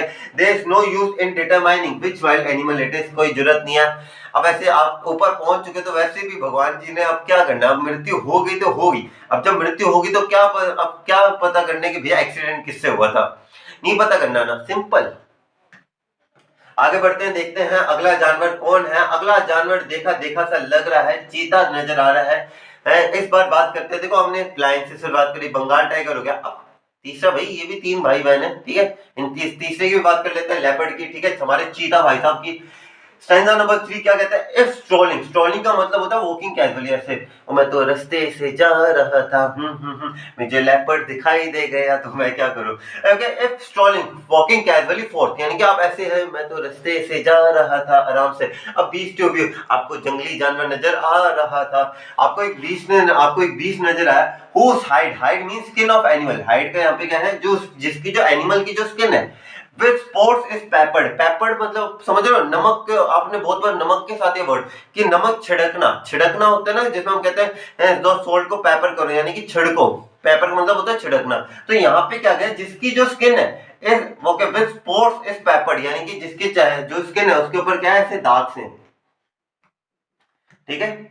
मान लो ये कोई एनिमल मान लेते हैं हम लोग, एक बार एग्जांपल के तौर पे मान रहा हूं, 1 2 3 4, एक पूंछ और ऐसे करके, ठीक है। मान लो एक एनिमल है, ठीक है, मान लो, बुरा मत मानना, ठीक है, ये मान लो एक एनिमल है, तो इसकी स्किन के ऊपर क्या है, ऐसे ऐसे ब्लैक डॉट्स हैं, और ब्लैक डॉट कैसे हैं, ऐसे ऐसे पेपर्ड, यानी कि नमक नहीं छिड़क, बिल्कुल उसी तरीके से इसकी स्किन के ऊपर क्या है, ब्लैक डॉट्स ऐसे पेपर्ड है, यानी कि अलग अलग जगह ब्लैक डॉट्स हैं, ठीक है। Whose hide, यानी कि स्किन ऑफ एनिमल के ऊपर क्या है, which spot is peppered, spots means जो ब्लैक स्पॉट्स है ना, जैसे चीते की स्किन के ऊपर वो पेपर्ड ऐसे छिड़के से हुए लगाए नजर आते हैं। यहाँ पे भी ह्यूमर क्रिएट करने की कोशिश करिए। As soon as he left, यहाँ पे आपको मैं थोड़ा सा टाइम लूंगा जरूर आप लोगों का, 1 मिनट का, ज्यादा नहीं लूंगा, कुछ टर्म आपको अच्छे से बतानी है। यहाँ पे पता है क्या, अब एक चीज मैं इससे चले काम करता हूँ, पहले पूरा एक्सप्लेन करता हूँ, बाद में मिलूंगा आपका 1 minute. As soon as he left, अब यहाँ पे पोएट ने क्या किया, एक्चुअल वर्ड लेफ्ट कोई वर्ड होते नहीं है, लेकिन यहाँ पे पोएट ने क्या किया है, एक्चुअल वर्ड यहाँ पे क्या पोएट ने यूज किया, LEAPT, लेकिन पोएट ने यहाँ पे पोएम में क्या लिखा, LEPT। अरे भैया आपकी एनसीईआरटी सही है, ऐसे चेक मत करने लग पड़ो, गलत लिखा हुआ है, आपकी एनसीईआरटी सही है। पोएट ने भी अपनी जो पब्लिश हुई थी तो LEPT लिखा था, लेकिन एक चीज बताओ यार, हम स्पेलिंग मिस्टेक करें तो भैया टीचर नंबर काटती है, भैया सामने वाला पोएट ऐसे करे तो फिर क्या नाम लेते हैं, पोएट ऐसी गलती करे तो उसे कोई कुछ नहीं कहता, उससे शाबाशी मिलती है, शाबाशी मिलती है, ठीक है। तो ये क्या बात हुई, तो भैया अब इसका एग्जांपल देखो, अगर आप बाइक पे जा रहे हो, ठीक है, हेलमेट वेलमेट लगाया, एक पुलिस वाला आपको रोकता है और कहता है भैया लाइसेंस, तो आपको अगर नहीं है आपको चालान लगाएगा, हाँ। एक और आप जब आपका बड़ा भाई जाता है जिसके पास लाइसेंस है, वो जाता है पुलिस वाले उसे रोकता है, पूछता है लाइसेंस, वो कहता है लो। चालान किसका करते हैं, जिसके पास लाइसेंस नहीं है। तो यहाँ पे हमारे पोएट है, उसके पास एक लाइसेंस है, और उसी लाइसेंस को हम क्या कहते हैं, पोएटिक लाइसेंस, ठीक है। इस लाइसेंस को हम क्या कहते हैं, पोएटिक लाइसेंस। भैया अब ये पोएटिक लाइसेंस होता क्या है, ये तो बताओ। मैं कहता हूँ कि देखो मुन्ना, जैसे कि एक पोएटिक लाइसेंस, जैसे आपका जो लाइसेंस है वो आपको अलाउ करते हैं कि आप बाइक स्कूटी कुछ भी चला सकते हो, वैसे एक पोएटिक लाइसेंस पोएट्स को अलाउ करते हैं कि वो अपने जो वर्ड्स है ना, जो भी वो वर्ड्स यूज करें, उन्हें थोड़ा सा चेंज कर सकते हैं, उन्हें थोड़ा सा मॉडिफाई कर सकते हैं। क्यों? क्योंकि देखो अब हम लोग आंसर्स लिखते हैं, हम लोगों को आंसर्स के अंदर राइम नहीं बना दिखती, हमें कोई हमारा पेपर गुलजार साहब चेक नहीं करे जो हम लाइन बनाएंगे ऐसी, हमें क्या, हम पैराग्राफ्स के अंदर लिखते हैं, कोई दिक्कत नहीं है। लेकिन जो पोएट्स है ना, इन्हें राइम बनानी पड़ती है, इन्हें रिदम चाहिए होती है पोएम के अंदर, तभी तो मजा आता है ना। पोएम कैसी होती है, जिसमें रिदम हो, जिसमें एक राइमिंग स्कीम हो। तो उस राइमिंग स्कीम को मेंटेन करने के लिए पोएट्स क्या कर सकते हैं, थोड़े बहुत वर्ड्स को मैनिपुलेट यानी कि चेंज कर सकते हैं।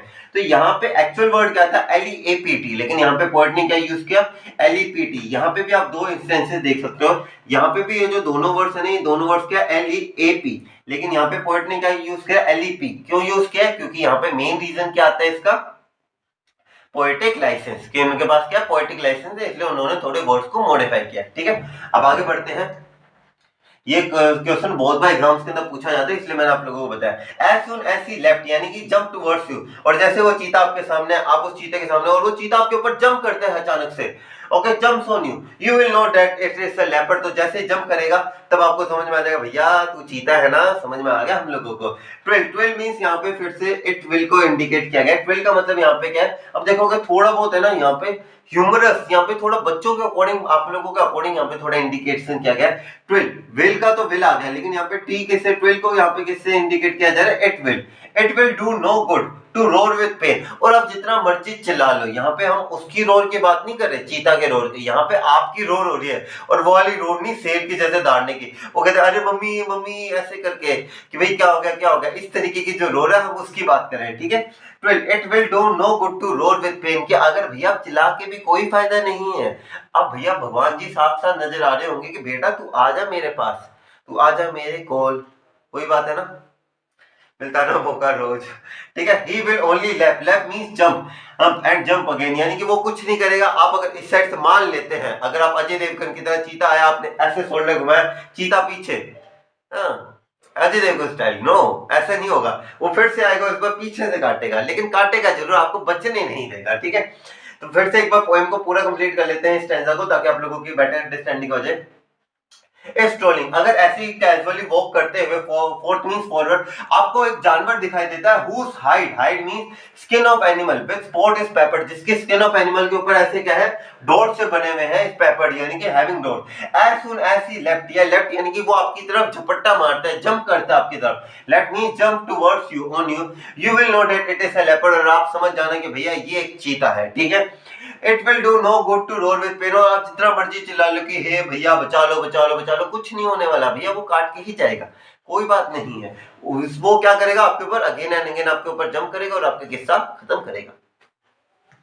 Let's move on to the explanation, देखते हैं क्या explanation है इसकी। The poet says that if you are casually walking in the jungle, ऐसे तो जंगल में कोई casually walk नहीं करता, you will meet an animal who has skin with spots on it, आप एक ऐसे जानवर से मिलेंगे जिसके चाहे उनके जो स्किन के ऊपर क्या है, डॉट्स हैं, धब्बे से हैं। ठीक है, this animal is fast, यानी कि बहुत ही ज्यादा तेज है, and it will leap, leap means यहाँ पे jump on you, leap का मतलब मैं फिर से लिख देता हूँ यहाँ पे jump, it will jump on you at once, which means that it will jump on you, यानी कि वो आपके ऊपर छलांग मारेगा। This jumping is an indication that is none other than a leopard, यानी कि जैसे वो आपके ऊपर जंप करेगा, आपको समझ आ जाएगा चीता भैया, हम पहचान लिया हम आपको।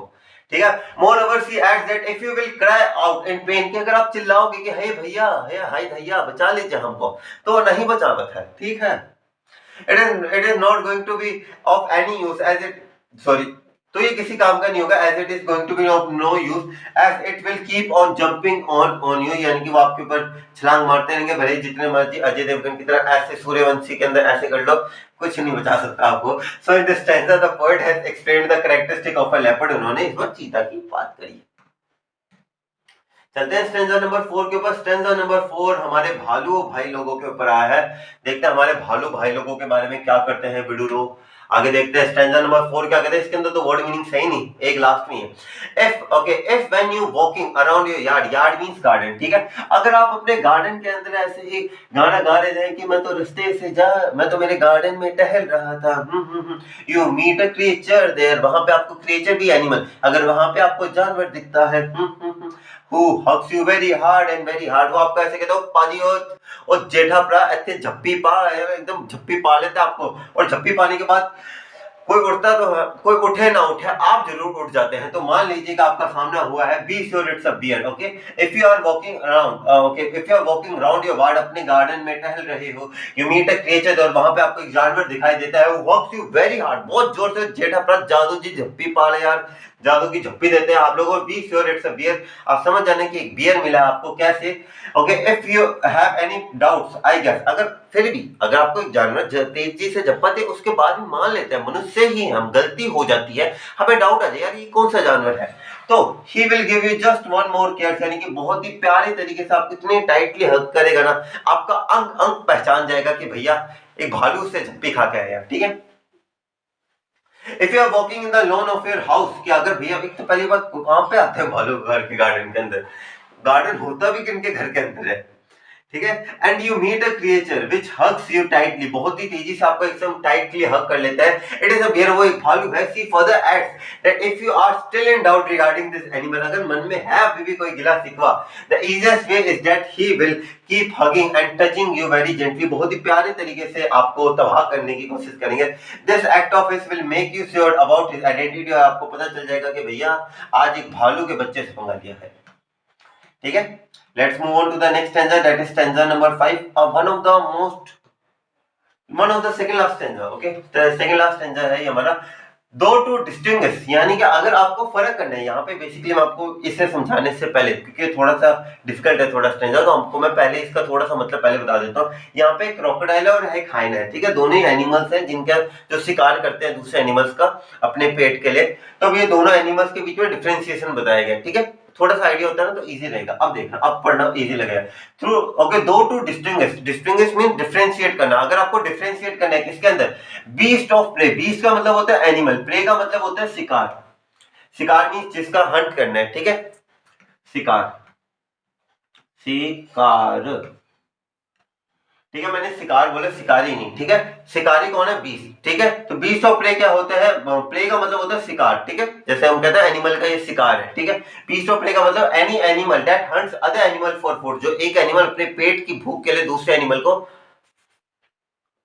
खाता है, ठीक है। और नोविस, नोविस का क्या मतलब होता है? नोविस का मतलब होता है someone new to a job, कि अगर आप लोग, यानी कि यहाँ पे नोविस आप लोग हो, ठीक है, यहाँ पे एनिमल्स की बात नहीं कर रहा, आप लोगों के लिए यूज किया। और नोविस यानी कि अगर आप लोग एक नए हो जॉब के बाद, जहाँ पे आपको नहीं पता है कि भैया क्रोकोडाइल कौन होता है, हाइना कौन होता है, और आपको डिफरेंशिएट करना है, इसलिए ऊपर डिफरेंशिएशन का वर्ड यूज होता है। वापस पढ़ते हैं, ठीक है, आप लोगों को और समझ में आएगा, ठीक है। Might non plus, non plus means आपको ज्यादा काम का नहीं आएगा, ठीक है, आप लोग ज्यादा समझ नहीं पाओगे, ठीक है। दो टू डिस्टिंग्विश, मतलब अगर आपको डिफरेंशिएट करना है बीस्ट ऑफ प्रे, ऐसे शिकारियों के ऊपर, ठीक है, बीस्ट ऑफ प्रे का मतलब है शिकारियों, ठीक है, ऐसे शिकारियों के ऊपर। और अगर आप नए हैं कि आपको नहीं पता है क्रोकोडाइल और एक हाइना के बीच में क्या डिफरेंशिएशन होता है, the crocodile will always may tell you from the hyenas, यानी कि जो क्रोकोडाइल है वो आपको हमेशा हाइना से थोड़ा अलग दिखेगा। कैसे अलग दिखेगा? देखो, hyenas comes with a merry, merry means happy smile, की जो हाइनास होता है, देखो अभी भी फोटो के अंदर भी मुस्कुरा रहे हैं भैया, मतलब मुस्कुरा तो ये भी रहे हैं, ठीक है। ये इनके बारे में थोड़ा अलग लिखा, hyenas comes with a merry, यानी कि एक हैप्पी स्माइल के साथ आता है। हाइनस उनका फेस स्ट्रक्चर ही ऐसा है कि उन्हें देख के लगता है कि बड़े खुश हैं शिकार करने के अंदर। बट इफ दे वीप, यानी कि अगर कोई एनिमल आपके आंखों के सामने रोता हुआ प्रतीत हो रहा है तो मान लीजिए क्या है, क्रोकोडाइल है, ठीक है। तो यहाँ पे बेसिकली क्या होगा, अगर आप एक नए पर्सन है जिसे नहीं पता है कि भैया एक हाइना और क्रोकोडाइल के बीच में क्या डिफरेंस होता है, बेसिक सा डिफरेंस है, क्रोकोडाइल रोता हुआ मिलेगा, हाइना हंसते हुए मिलेंगे, ठीक है। एक्सप्लेनेशन देखते हैं क्या लिखा। The poet says that if someone who is new to the job to recognising animals, कि अगर आप लोग नए हैं जिन्हें नहीं पता है क्रोकोडाइल और हाइना के बीच में क्या फर्क होता है, it will be like a puzzle to recognise animals that hunt other animals for their food. तो ये थोड़ा सा अजीब सा हो जाएगा कि अगर हम कहते हैं दोनों एनिमल दूसरे एनिमल्स कौन करते हैं, ऐसे तो दूसरे भी करते हैं, ठीक है। So here the poet tries to help you out through research by telling the difference between the two animal, वो आपकी मदद करते हैं कि इन दोनों एनिमल्स के बीच में डिफरेंशिएशन करने के अंदर। ही says that she says that hyenas will come with a smiling, एक हाइना स्माइल करेंगे और क्रोकोडाइल जो है वो हमेशा आंसुओं के अंदर रहेंगे, टीयर्स के अंदर रहेंगे, और दोनों ही एनिमल्स बहुत ही ज्यादा खतरनाक हैं। With this we came to the last stanza के ऊपर हम आ चुके हैं, हमारे स्टैंजा नंबर 6 के ऊपर आ चुके हैं। मैं एक सेकंड लूंगा पानी पीने के अंदर।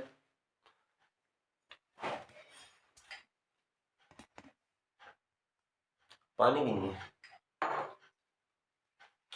स्टैंजा नंबर 6 देखिए क्या कहता है, द ट्रू चार्मिलियन, चार्मिलियन समझते हो ना आपके दोस्त, अरे गिरगिट ठीक है, जो गिरगिट की तरह रंग बदलते हैं, अभी तो बहुत बदलते हैं, ठीक है। अ ट्रू चार्मिलियन इज स्मॉल, एक छोटा सा चार्मिलियन यानी कि गिरगिट होता है, बहुत छोटा सा होता है, थोड़ा चिपकली जैसा ही होता है, लिजर्ड सॉर्ट ऑफ थिंग, थोड़ी चिपकली जैसा ही होता है। He hasn't any years at all, जैसा आप देख सकते हो फोटो के अंदर, ना ही ईयर्स हैं और ना ही कोई पंख है इनके, तो उड़ भी नहीं सकता हमारे दोस्तों की तरह। If there is nothing on the tree, और आप किसी पेड़ को देख रहे हो और आपको पेड़ पे नजर आ रहा है कि यार यहाँ पे तो कुछ भी नहीं है, अगर आप एक पेड़ को देख रहे हो, पेड़ के ऊपर कुछ नजर नहीं आ रहा, दिस यहाँ पे दिस का मतलब यहाँ पे दिस से है, इसलिए कह रहा हूँ पेन पेंसिल लेके बैठा करो। दिस द चार्मिलियन, और आपको अरे मिल गया, क्या है ये? चार्मिलियन है। अगर आप एक दृश्य को देख रहे हो और आपको लगे यार वहां पे कोई है लेकिन नजर नहीं आ रहा, तो मान लीजिएगा कि ये गायब होने की शक्ति हमारे चार्मिलियन के पास। एक्चुअल में गायब नहीं होती, क्या होता है, अपने सराउंडिंग्स के अकॉर्डिंग ही अपना कलर बना लेते हैं, और जैसे वो अपना कलर एकदम सराउंडिंग के अकॉर्डिंग बना लेते हैं तो हमें वो नजर नहीं आते, कैमोफ्लेज हो जाते हैं, एकदम गायब से हो जाते हैं। एक्सप्लेनेशन देख लेते हैं इसकी क्या कहा है। The poet says that the next is the chameleon which is a small creature, बहुत ही प्यारा सा छोटा सा प्यारा सा बच्चा टाइप एनिमल है ये। देखिए कितना प्यार से स्माइल कर रहे हैं दोनों फोटोज के अंदर। एक्चुअल में नहीं करते, एक्चुअल में बड़े खतरनाक होते हैं, देख के ना एकदम, एक बार तो ऐसा हो जाता है कि मैंने एक बार देखा था मेरी गली के ऐसे मोड़ के ऊपर, it looks like a lizard, but the difference between the two is that the charmeleon does not have ears or wings, कि जो चार्मिलियन है उनके पास कोई भी ears और wings नहीं होते। Moreover, she says that the charmeleon has the ability to change the color according to the surface on which जिसके ऊपर वो बैठे हैं वहां पे वो अच्छे से अपनी surface के according अपना color change कर सकता है। Therefore, if you see a tree and find out nothing else, then it must be a charmeleon sitting on it, कि मान लीजिएगा कि आपको एक चार्मिलियन से आपका सामना हुआ है, it changes its color on the color of the tree, यानी कि वो अपनी सराउंडिंग्स के अकॉर्डिंग अपना कलर जो है वो चेंज कर लेता है, ठीक है। अब जल्दी से सारे पोएटिक डिवाइसेस को कवर कर लेते हैं। राइम स्कीम क्या है इस पोएम की? ABCC, ठीक है। हम आगे आपको दिखा भी देते हैं किस तरीके से, ये देखो, strolling for a beast of view, words बोलना, व्यू पेपर्ड, व्यू और पेपर्ड मिस हो रहे नहीं तो ये ए हो जाएगा, ये बी हो जाएगा। आगे देखो, व्यू यू मैच हो रहे हैं ए, ओके, व्यू और पेपर्ड मैच नहीं हो रहे, लेपर्ड पेपर्ड मैच हो रहे हैं, पेन पेन व्यू मैच नहीं हो रहा, पेपर्ड पेन नहीं मैच हो रहा, तो तीसरी कैटेगरी सी, अगेन सी, ठीक है, ए बी सी सी, ठीक है, ये आपकी राइम स्कीम है, अच्छे से समझ में आ जाएगा। टोन आपको पता ही है, टोन कैसी हमारी पोएट की, हमारी पोएट की जो टोन है वो थोड़ी ह्यूमरस है, यानी कि वो बहुत ही फनी वे के अंदर जो वाइल्ड एनिमल्स है उन्हें बहुत ही फनी वे के अंदर इंडिकेट किया गया है, ठीक है। इसके बाद आ जाता है हमारे पास इमेजरी। इमेजरी का मतलब होता है कि the use of the descriptive language by the poet और the author that helps the reader to visualise the pictures in the one's mind. खासकर अगर आपको एक शायरी वायरी सुनते हो तो आपके दिमाग में पिक्चर से नहीं आने लग पड़ती कि हाँ यार, इससे सोचते सोचते थोड़ी सी दिमाग के अंदर पिक्चर सी फॉर्म हो जाती है। काफी चीजें ऐसी होती है ना जो हमारे ह्यूमन माइंड के अंदर पिक्चर सी फॉर्म करने लग पड़ते हैं, हम चाहते हैं ना चाहते हैं, लेकिन वो अपने आप फॉर्म हो जाते हैं, तो वहां पे हम इमेजरी यूज करते हैं। जैसे the image of Bengal tiger created when a lion, जैसे हम ये कहते हैं a noble, okay, a noble wild beast greets you. अब जैसे मैंने आपको बोला noble wild beast greets you, welcome करता है, दिमाग के अंदर इमेज बनी थी ना, खासकर मेरी एक्सप्लेनेशन में तो सबकी इमेज बनती है, लेकिन यहाँ पे अगर आप देखोगे ना तो बहुत अलग सी इमेज बनती है यहाँ पे, with black strips and yellow ground, यानी कि एकदम ब्लैक येलो ग्राउंड, यानी कि येलो स्किन उसके ऊपर ब्लैक स्ट्रिप्स, ठीक है। ऑक्सीमोरॉन मैंने आपको बताया था कि दो अपोजिट वर्ड जब एक साथ आ जाते हैं तब हम उन्हें ऑक्सीमोरॉन कहते हैं। जैसे कि यहाँ पे ऑक्सीमोरॉन, यहाँ पे नोबल वाइल्ड बीस्ट के अंदर यूज हुआ है, जहाँ पे नोबल का तो मतलब होता है शाहीपन और बीस्ट का मतलब होता है जंगलीपन, ठीक है, वाइल्ड बीस्ट का तो मतलब एनिमल होता है, ठीक है। और यहाँ पे भी देखिए ट्रू चार्मिलियन के अंदर भी यूज हुआ है। अब सच्चा गिरगिट के अंदर क्या होता है, गिरगिट हम कैसे बोलते हैं, रंग बदलने वाला, तो पर्सनैलिटी जो चेंज करता है। ट्रू क्या होता है, जो एकदम कॉन्स्टेंट रहता है ना, थोड़ा डिफरेंस, ठीक है। आगे देखिए मेटाफर। मेटाफर का मतलब होता है हम कंपैरिजन करते हैं without the use of like and as.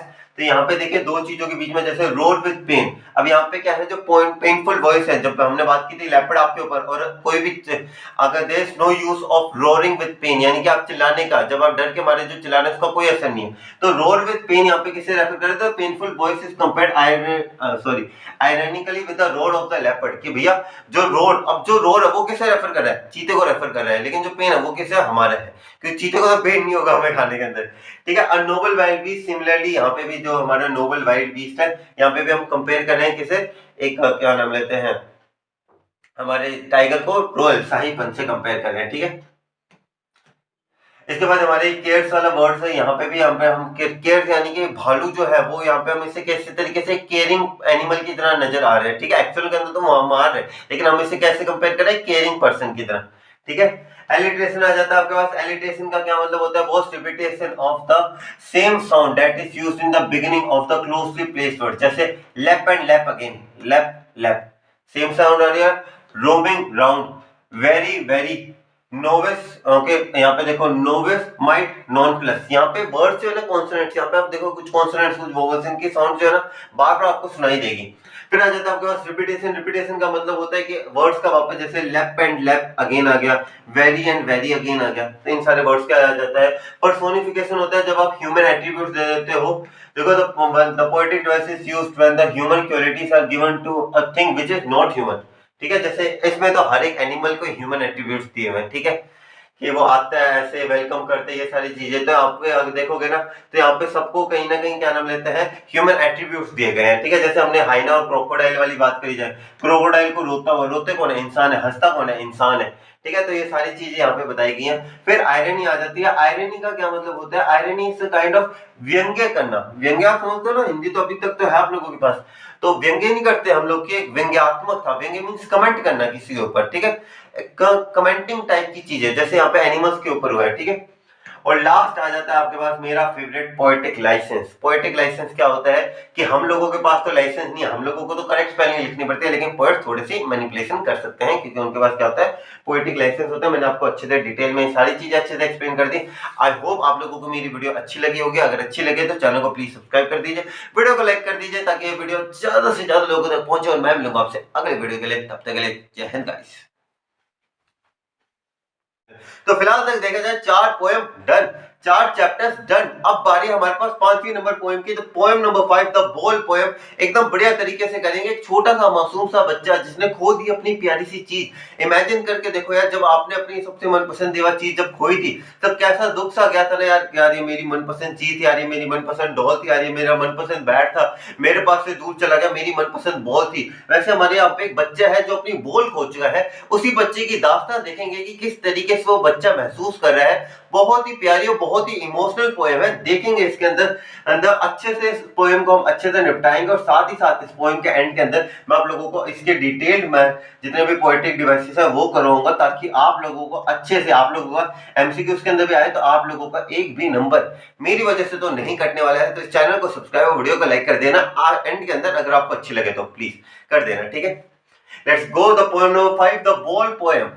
Okay, अब ये द बॉल पोएम है हमारे पास। ये जो टाइटल है ये अपने आप को सिग्निफाई कर रहा है कि यहाँ पे एक मासूम सा बच्चा जिसने अपनी बॉल खो चुका है और उसका जो दुख है, तो इसलिए हमने यहाँ पे क्या द बॉल पोएम। ये इस बॉल के बारे में पोएम है जिसने एक बच्चे को सिखाया क्या, जब आपकी पहली बार आपके पास से कोई चीज दूर हो जाती है तो आप अपनी सिचुएशंस को कैसे हैंडल करते हो, वो चीज हमने इस पोएम के अंदर हम सीखेंगे। ओके, तो सबसे पहले आ जाता है स्टैंजा नंबर 1, सिचुएशन समझो यार, सिचुएशन क्या चल रही है। मोस्ट इंपोर्टेंट चीज, स्टैंजा स्टार्ट करने से पहले माइंड में क्लियर होना चाहिए कि यार अभी इस टाइम पे ये सिचुएशन चल रही है, क्योंकि जब आपके सामने एक इंसिडेंट होता है उसके बाद में लाइनें पढ़ लूंगा ना, तो आपको अच्छे से सारी लाइनें अच्छे से समझ में आ जाएंगी आप लोगों को, ठीक है। अब देखते हैं आगे। अब स्टैंजा नंबर 1 देखो, तो स्टैंजा नंबर 1 की पहले की थोड़ी बैक स्टोरी बता देता हूँ। मान एक बच्चा है, मान लो एक बच्चा है जो यहाँ पे खेल रहा है। एक डायग्राम बना देते हैं। मान लो यहाँ पे एक बच्चा है, ठीक है, ये एक बच्चा है, यहाँ पे वो खेल रहा है, ठीक है। यहाँ पे एक नदी बह रही है, ठीक है, दिस इज द नदी, और यहाँ पे एक ब्रिज है, ठीक है।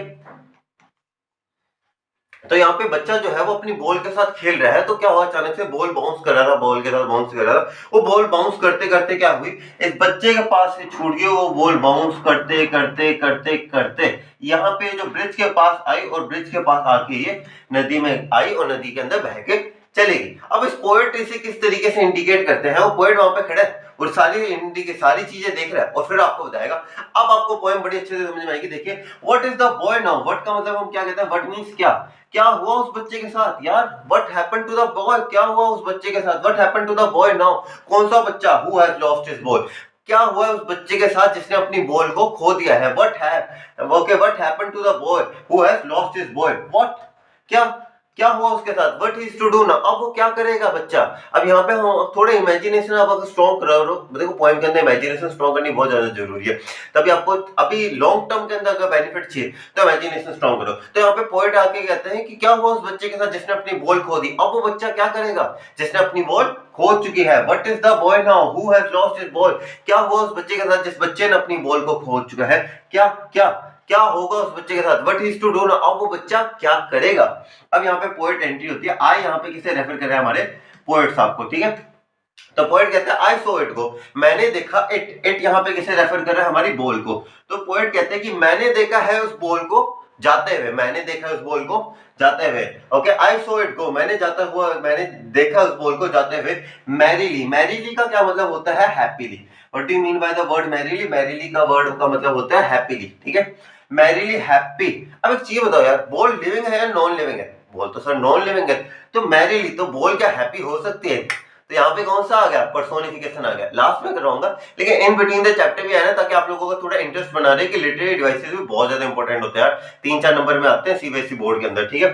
तो वो कहते हैं आई सो इट गो, मैंने उससे जाते हुए देखा। मैरीली मतलब happily merrily means happily bouncing down the street. वो जो बॉल थी वो बाउंस करते करते स्ट्रीट के नीचे गई, और मैरीली वापस खुशी से, अपनी खुशी से over there in the water, और वहां पे जो नदी सी बह रही थी उसी नदी के अंदर आई वो बॉल, और फिर वो बहा के वो जो नदी थी उस बॉल को अपने साथ बहा के लेके चली गई, ठीक है। एक बार क्विक रिवीजन करवा दो फर्स्ट स्टैंजा की।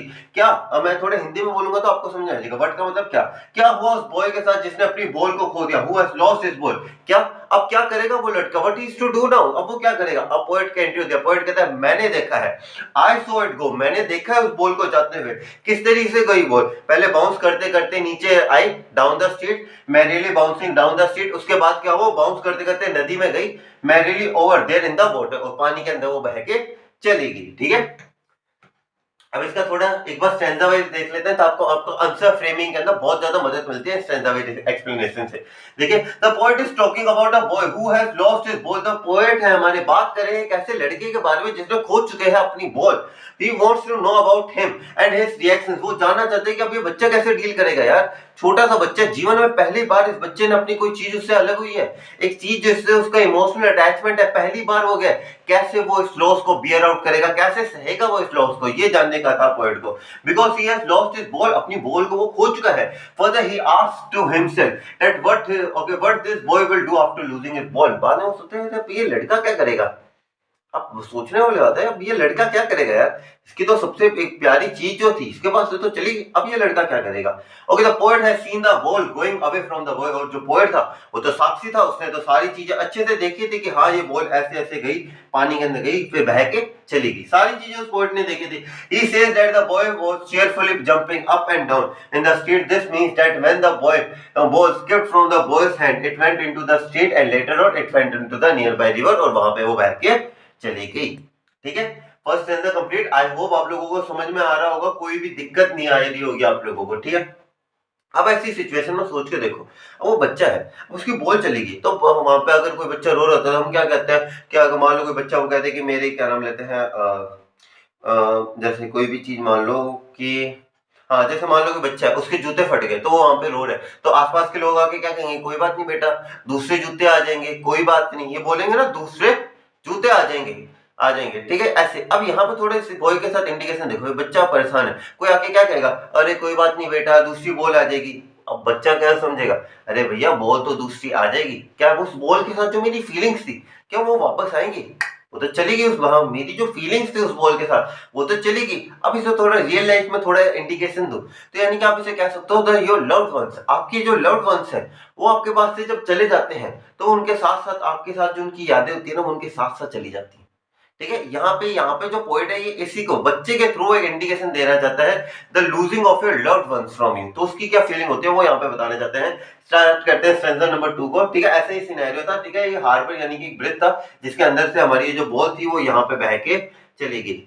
ठीक है, नो यूज टू से ओ देयर आर अदर बॉल्स, कोई जरूरत नहीं है ऐसे कहने की अरे बेटा कोई बात नहीं और भी बॉल्स है वहां पे, oh there are other balls. And ultimate seeking grief, यानी कि ग्रीफ का मतलब होता है सैडनेस, फिक्सेस द बॉय। अब वो जो बच्चा था वो क्या हो गया था, शॉक स्ट्रिकन हो गया था। अब वो बच्चा ऐसा था कि अब उसे बहुत ज्यादा दुख था, यानी कि ऐसा होता है ना काफी बार हमारे साथ भी, हम इतना ज्यादा इमोशनल हो जाते हैं हमारे पास बोला नहीं जाता, तो वो बच्चा भी क्या था, फिक्स हो गया था, एकदम स्टैचू की तरह हो गया था कि उसे समझ में नहीं आ रहा क्या हो रहा था, क्योंकि उसकी आंखों के सामने उसकी बॉल जा रही थी और वो कुछ भी नहीं कर सकता था। Okay, and ultimate shaking means ऐसे ऐसे shaking grief sadness fixes the boy, वो बच्चा एकदम ऐसे हो गया, यानी कि वो वहां पे खड़ा था, वो ऐसे कांप रहा था और वो बॉल को देख रहा था। क्यों कांप रहा था, क्योंकि उसके मन में कोई उसे डांटने वाला नहीं था, लेकिन क्योंकि बॉल थी वो ज्यादा बच पैसों की भी नहीं थी, लेकिन उसकी जो इमोशनल यादें थी वो उसके पास से जब जा रही थी ना तो उसे इतना दुख हो रहा था कि वो वहां पे क्या था, कांप रहा था एक तरीके से। ठीक है, एंड अल्टीमेट शेकिंग ग्रीफ यानी कि सैडनेस फिक्सेस द बॉय, उस बच्चे के ऊपर अटैक सी करती है उसकी सैडनेस, ऐसी स्टैंड रिजिड, वो एकदम एक जगह पे खड़ा हो जाता है। ट्रेवलिंग मीन शेक कर रहा था, ऐसे शेक कर रहा था, और उसकी बॉडी जो थी वो स्टेक कर रही थी। एंड स्टेयरिंग मीन्स देख रहा था, वो घूर रहा था। Okay, steering means looking down, यानी कि वो क्या कर रहा था, डाउन देख रहा था। क्यों डाउन देख रहा है, नीचे क्यों देख रहा था, कि वो अपनी बॉल को देख रहा था, वो आगे जा रही थी। ठीक है, मान लो यहाँ पे वो बच्चा खड़ा है और वो बच्चा क्या है, उस पुल के ऊपर ऐसे खड़ा है। ठीक है, वो एकदम फिक्स्ड है, वो एकदम दुखी आ रहा है, उसकी बॉडी जो वो ऐसे सेवर सी कर रही है, उसकी बॉडी जो वैसे सेक सी कर रही है, और वो सिर्फ बॉल को जाते हुए देख रहा है, क्योंकि उसके अलावा उसके पास और कोई जा रहा ही नहीं है, वो बॉल को बचा नहीं सकता इस टाइम पे। All his young days into the harbour, all his young days, यहाँ पे यंग डेज को हम किससे रेफर कर रहे हैं गाइस, यहाँ पे सॉरी एक सेकंड रुको, हाँ यहाँ पे यंग डेज रेफर कर रहा है हमारी मेमोरीज को। ठीक है, जो भी मेमोरी थी उस बच्चे की अपनी बॉल के साथ, वो सारी मेमोरीज कहाँ थी, जा रही थी उस बॉल के साथ। वो कहता हूँ चीजें अकेले नहीं जाती, उन चीजों के साथ आपकी याद भी जाती है।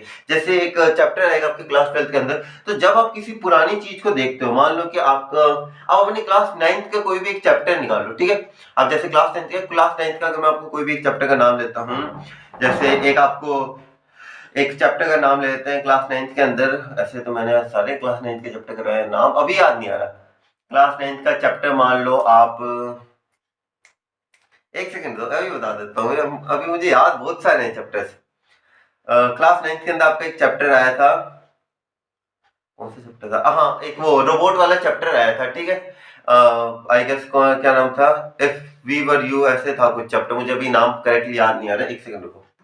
अब तो मैं एक बार बता के तो जाएंगे अपने सीबीएसई क्लास 9 के ऊपर देखें, बिहाइव का, और उसके ऊपर हाँ द फन दे हैड।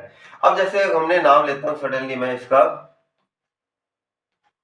हाँ, अब मैं जैसे सडनली नाम लेता हूँ एक पोएम का, जैसे क्या नाम लेते हैं, द फन दे हैड। अब फन दे हैड के आपको अपनी क्लास के एक्सपीरियंस याद आ जाएगा। अरे यार हम सब लोग क्लास में बैठे होते थे, उस क्लास के अंदर हम लोग क्या नाम लेते हैं कि मैम ने किस तरीके से चैप्टर एक्सप्लेन किया था।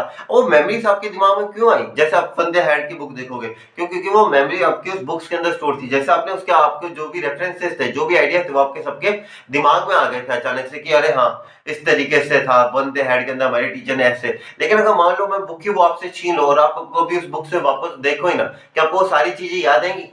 क्योंकि चीजें ही तो हमारी यादों को याद रखती हैं, ठीक है। ऑल हिज यंग डेज, यानी कि उसकी जितनी मेमोरीज थी वो सारी जा रही थी कहाँ? हार्बर। हार्बर मतलब ये जो ब्रिज है, पोर्ट है, वहां से वो क्या कर रही थी? आगे जा रही थी। एंड हिज बॉल वेंट, और उसकी बॉल भी उसके साथ साथ आगे जा रही थी। आई वुड नॉट इंट्रूड, यानी कि अब मैं घुसपैठ, यानी कि अब मैं वापस अब जाके बच्चों को मैं संभालूंगा नहीं। और कोई बात नहीं बच्चा, तेरी बॉल गुम होगी, और भी बॉल है, मैं उससे जाके संभालूंगा नहीं। पोएट कह रहे हैं मैं जाके संभालूंगा नहीं।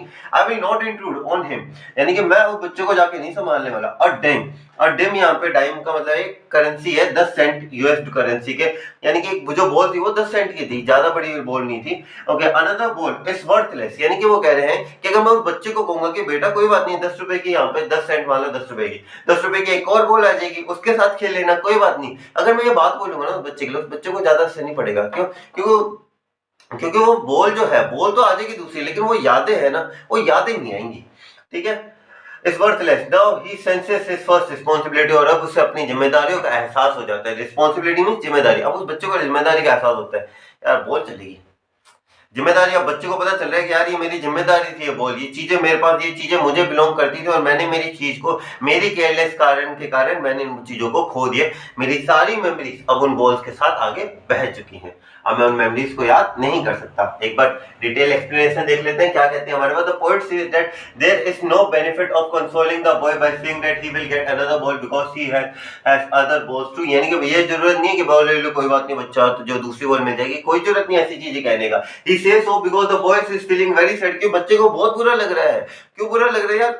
बॉल गई, मेरी यादें भी गई हैं उनके साथ।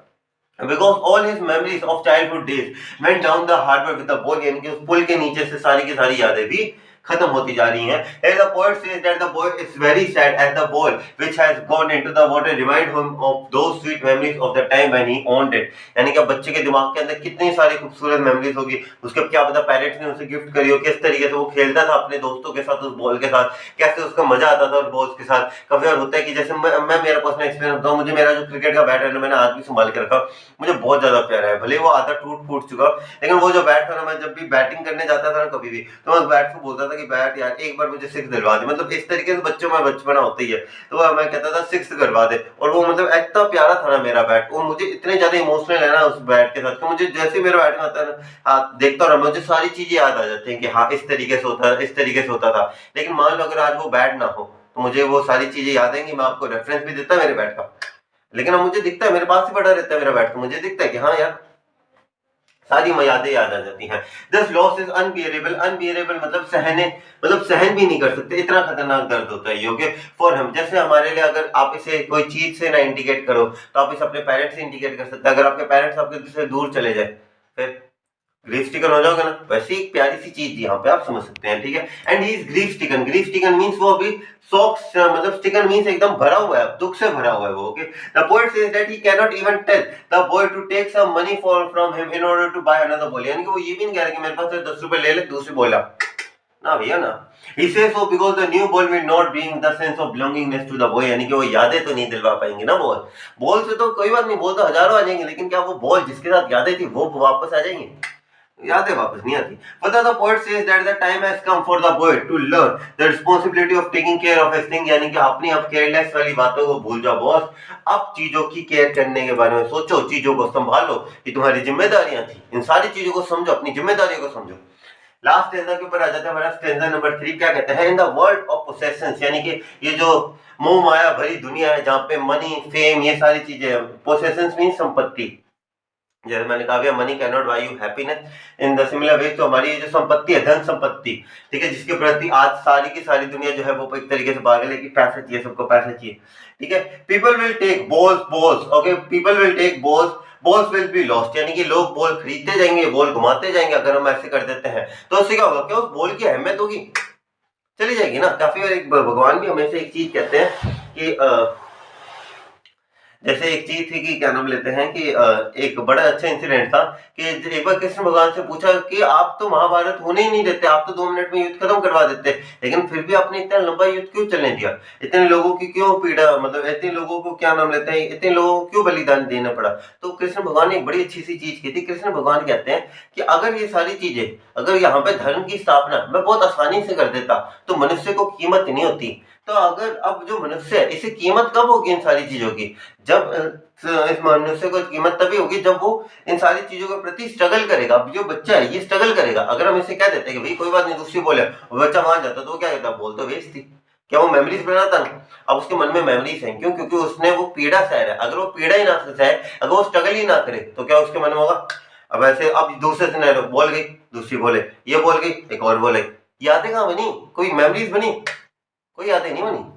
Okay, people will take balls, balls will be lost, little boy, and no one buys a ball back, यानी कि और जो वो बॉल गई है वो वापस नहीं आने वाली, ठीक है। मनी इज एटर्नल, यानी कि मनी जो है वो एक्सटर्नल है, यानी कि पैसा जो है, thing which feelings are not attach. आपको कभी ऐसा होता है यार ये 500 रुपए का नोट है, ये मेरे जिगर के बहुत करीब है, 500 भैया, 100 के 5 नोट दो। पैसा है, पैसा एक्चुअल में बताओ ना, जो मनी नोट्स है ना ये अमर है, ये आपके पास। अब देखो आपने जैसे मान लो आपने एटीएम से 10 रुपए का नोट निकाला, वो आगे ट्रांसफर होता जाएगा, ट्रांसफर होता जाएगा, पैसे के प्रति लगाव होता है यार, 10 रुपए ना चले जाए मेरे पास से, ऐसा होता है, नहीं होता। Okay, he is learning, okay, he is learning. अब वो जो बच्चे ना वो ये सारी चीजें समझ रहा है, ही इज लर्निंग, समझ रहा है बच्चा। Well behind his desperate eyes, यानी कि जो उसके मतलब इमोशनल आइज के पीछे वो सारी चीजें समझ है, उसे सारी चीजें धीरे धीरे करके समझ में आ रही है कि what is the loss of life. मुझे समझ में आ रहा है कि जो लॉस होता है ना वो कितना पेनफुल होता है, वो सारी चीजें अंडरस्टैंड कर रहे हैं किस किस तरीके से सारी चीजें होती हैं, ठीक है। He is learning well behind his desperate, desperate means hopeless eyes के अंदर द एपिस्टेमोलॉजी, यानी कि एपिस्टेमोलॉजी मींस जो नॉलेज है लॉस की, कि क्या होता क्या है, नुकसान क्या होता है, ये सारी चीजें बच्चा समझ रहा है। हाउ टू स्टैंड अप, और उन चीजों का सामना कैसे करना है जब कोई चीज आपके पास से दूर चली जाए। अब बच्चे ये सारी चीजें सीख रहे हैं। Knowing what every man must one day know and most know many days and how to stand up, यानी कि ये सारी चीजें जो है ये हमें वक्त सिखा देता है कि कैसे आपकी प्रिय चीज आपसे अलग होती है तो आप लोगों को कैसे स्टैंड आउट होना है, कैसे अपने आप को उस पोजीशन में संभालना है, ठीक है। आई होप आपको लाइन बाय लाइन तो समझ में आ गया होगा। एक एक्सप्लेनेशन स्टैंजा वाइज कर लेते हैं, फिर पोएटिक डिवाइसेस की तरफ बढ़ेंगे। एक्सप्लेनेशन देखो क्या है हमारे पास है। Okay, here the poet says that the boy has to learn that is, okay sorry वापस, here the poet says that the boy has to learn that is in this materialistic world, यानी कि जो मोह माया भरी दुनिया, materialistic means मोह माया भरी दुनिया है। Okay, many of his belonging will be lost, बहुत सारी चीजों की जो उसके पास से दूर चली जाएंगी। He personifies the boy, यानी कि उन्होंने बॉय को एक पर्सन की तरह लिया है। Okay, as his belonging to be worldly things और relationship he, okay, he is in possession of, यानी कि जो चीजें उसे बहुत ही ज्यादा possession means प्यार है, जो चीजों ने बहुत ज्यादा प्यारी है वो चीजें उसके पास से जाएंगी, तो उसे सीखना पड़ेगा कि इन सारे ये जो दुख है, कोई प्यारी सी चीज आपके पास से चली जाती है, इस दुख को सहने वाली जो चीज है ना बच्चे को सीखनी पड़ेगी। So he says that he has to learn to live without them no matter what, यानी कि कुछ भी हो जाए बच्चे को सीखना पड़ेगा कि हमें ऐसी सिचुएशंस के अंदर कैसे हैंडल आउट करना है। He says no one can buy back such, okay, no one can buy back such things for him, कोई भी उसे वापस ये चीजें लाके नहीं दे सकता।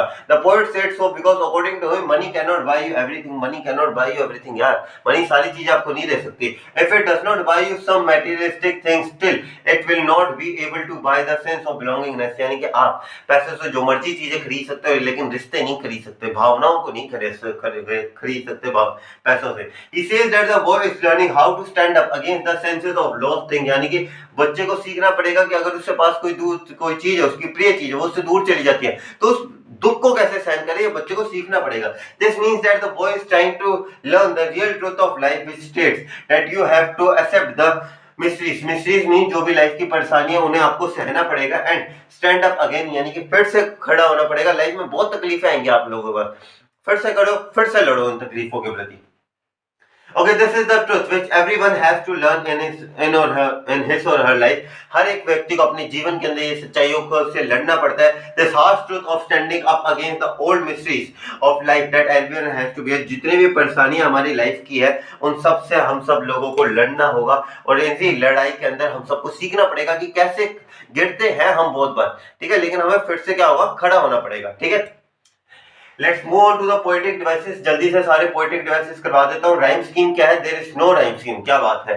Okay, there is no rhyme scheme. एक चीज बताऊं आप लोगों को, राइम स्कीम जब नहीं होती है ना तब जानबूझ के एग्जामिनर पूछते हैं what is the rhyme scheme of the boy poem.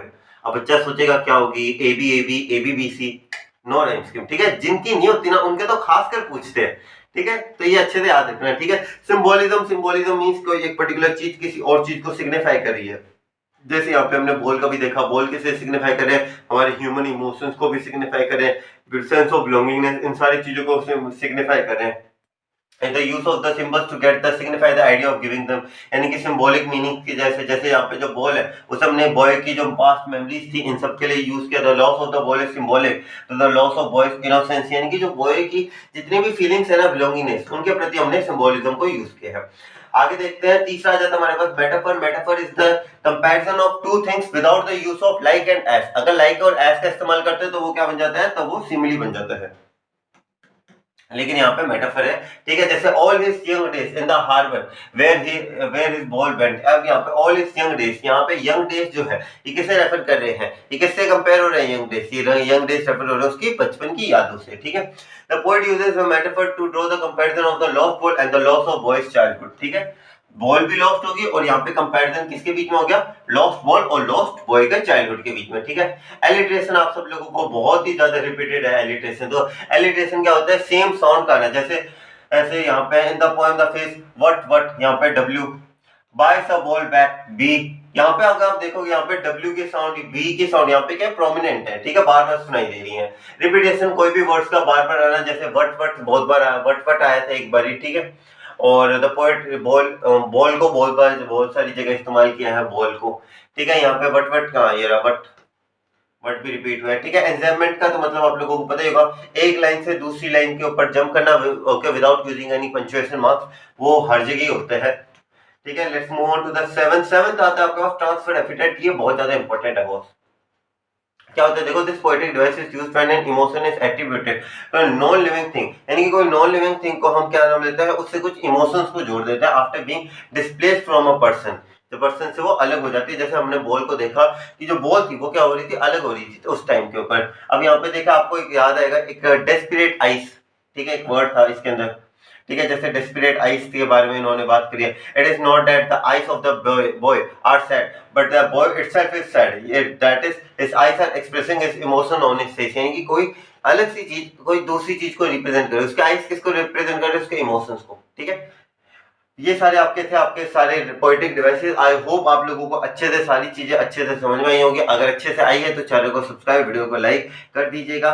Okay guys, जय हिंद. और मैं मिलूंगा आपसे अगले वीडियो के लिए. तब तक के लिए जय हिंद गाइस, और प्लीज हमारे जल्दी से 1000 सब्सक्राइबर पूरे करवा दिया. ओके, जय हिंद.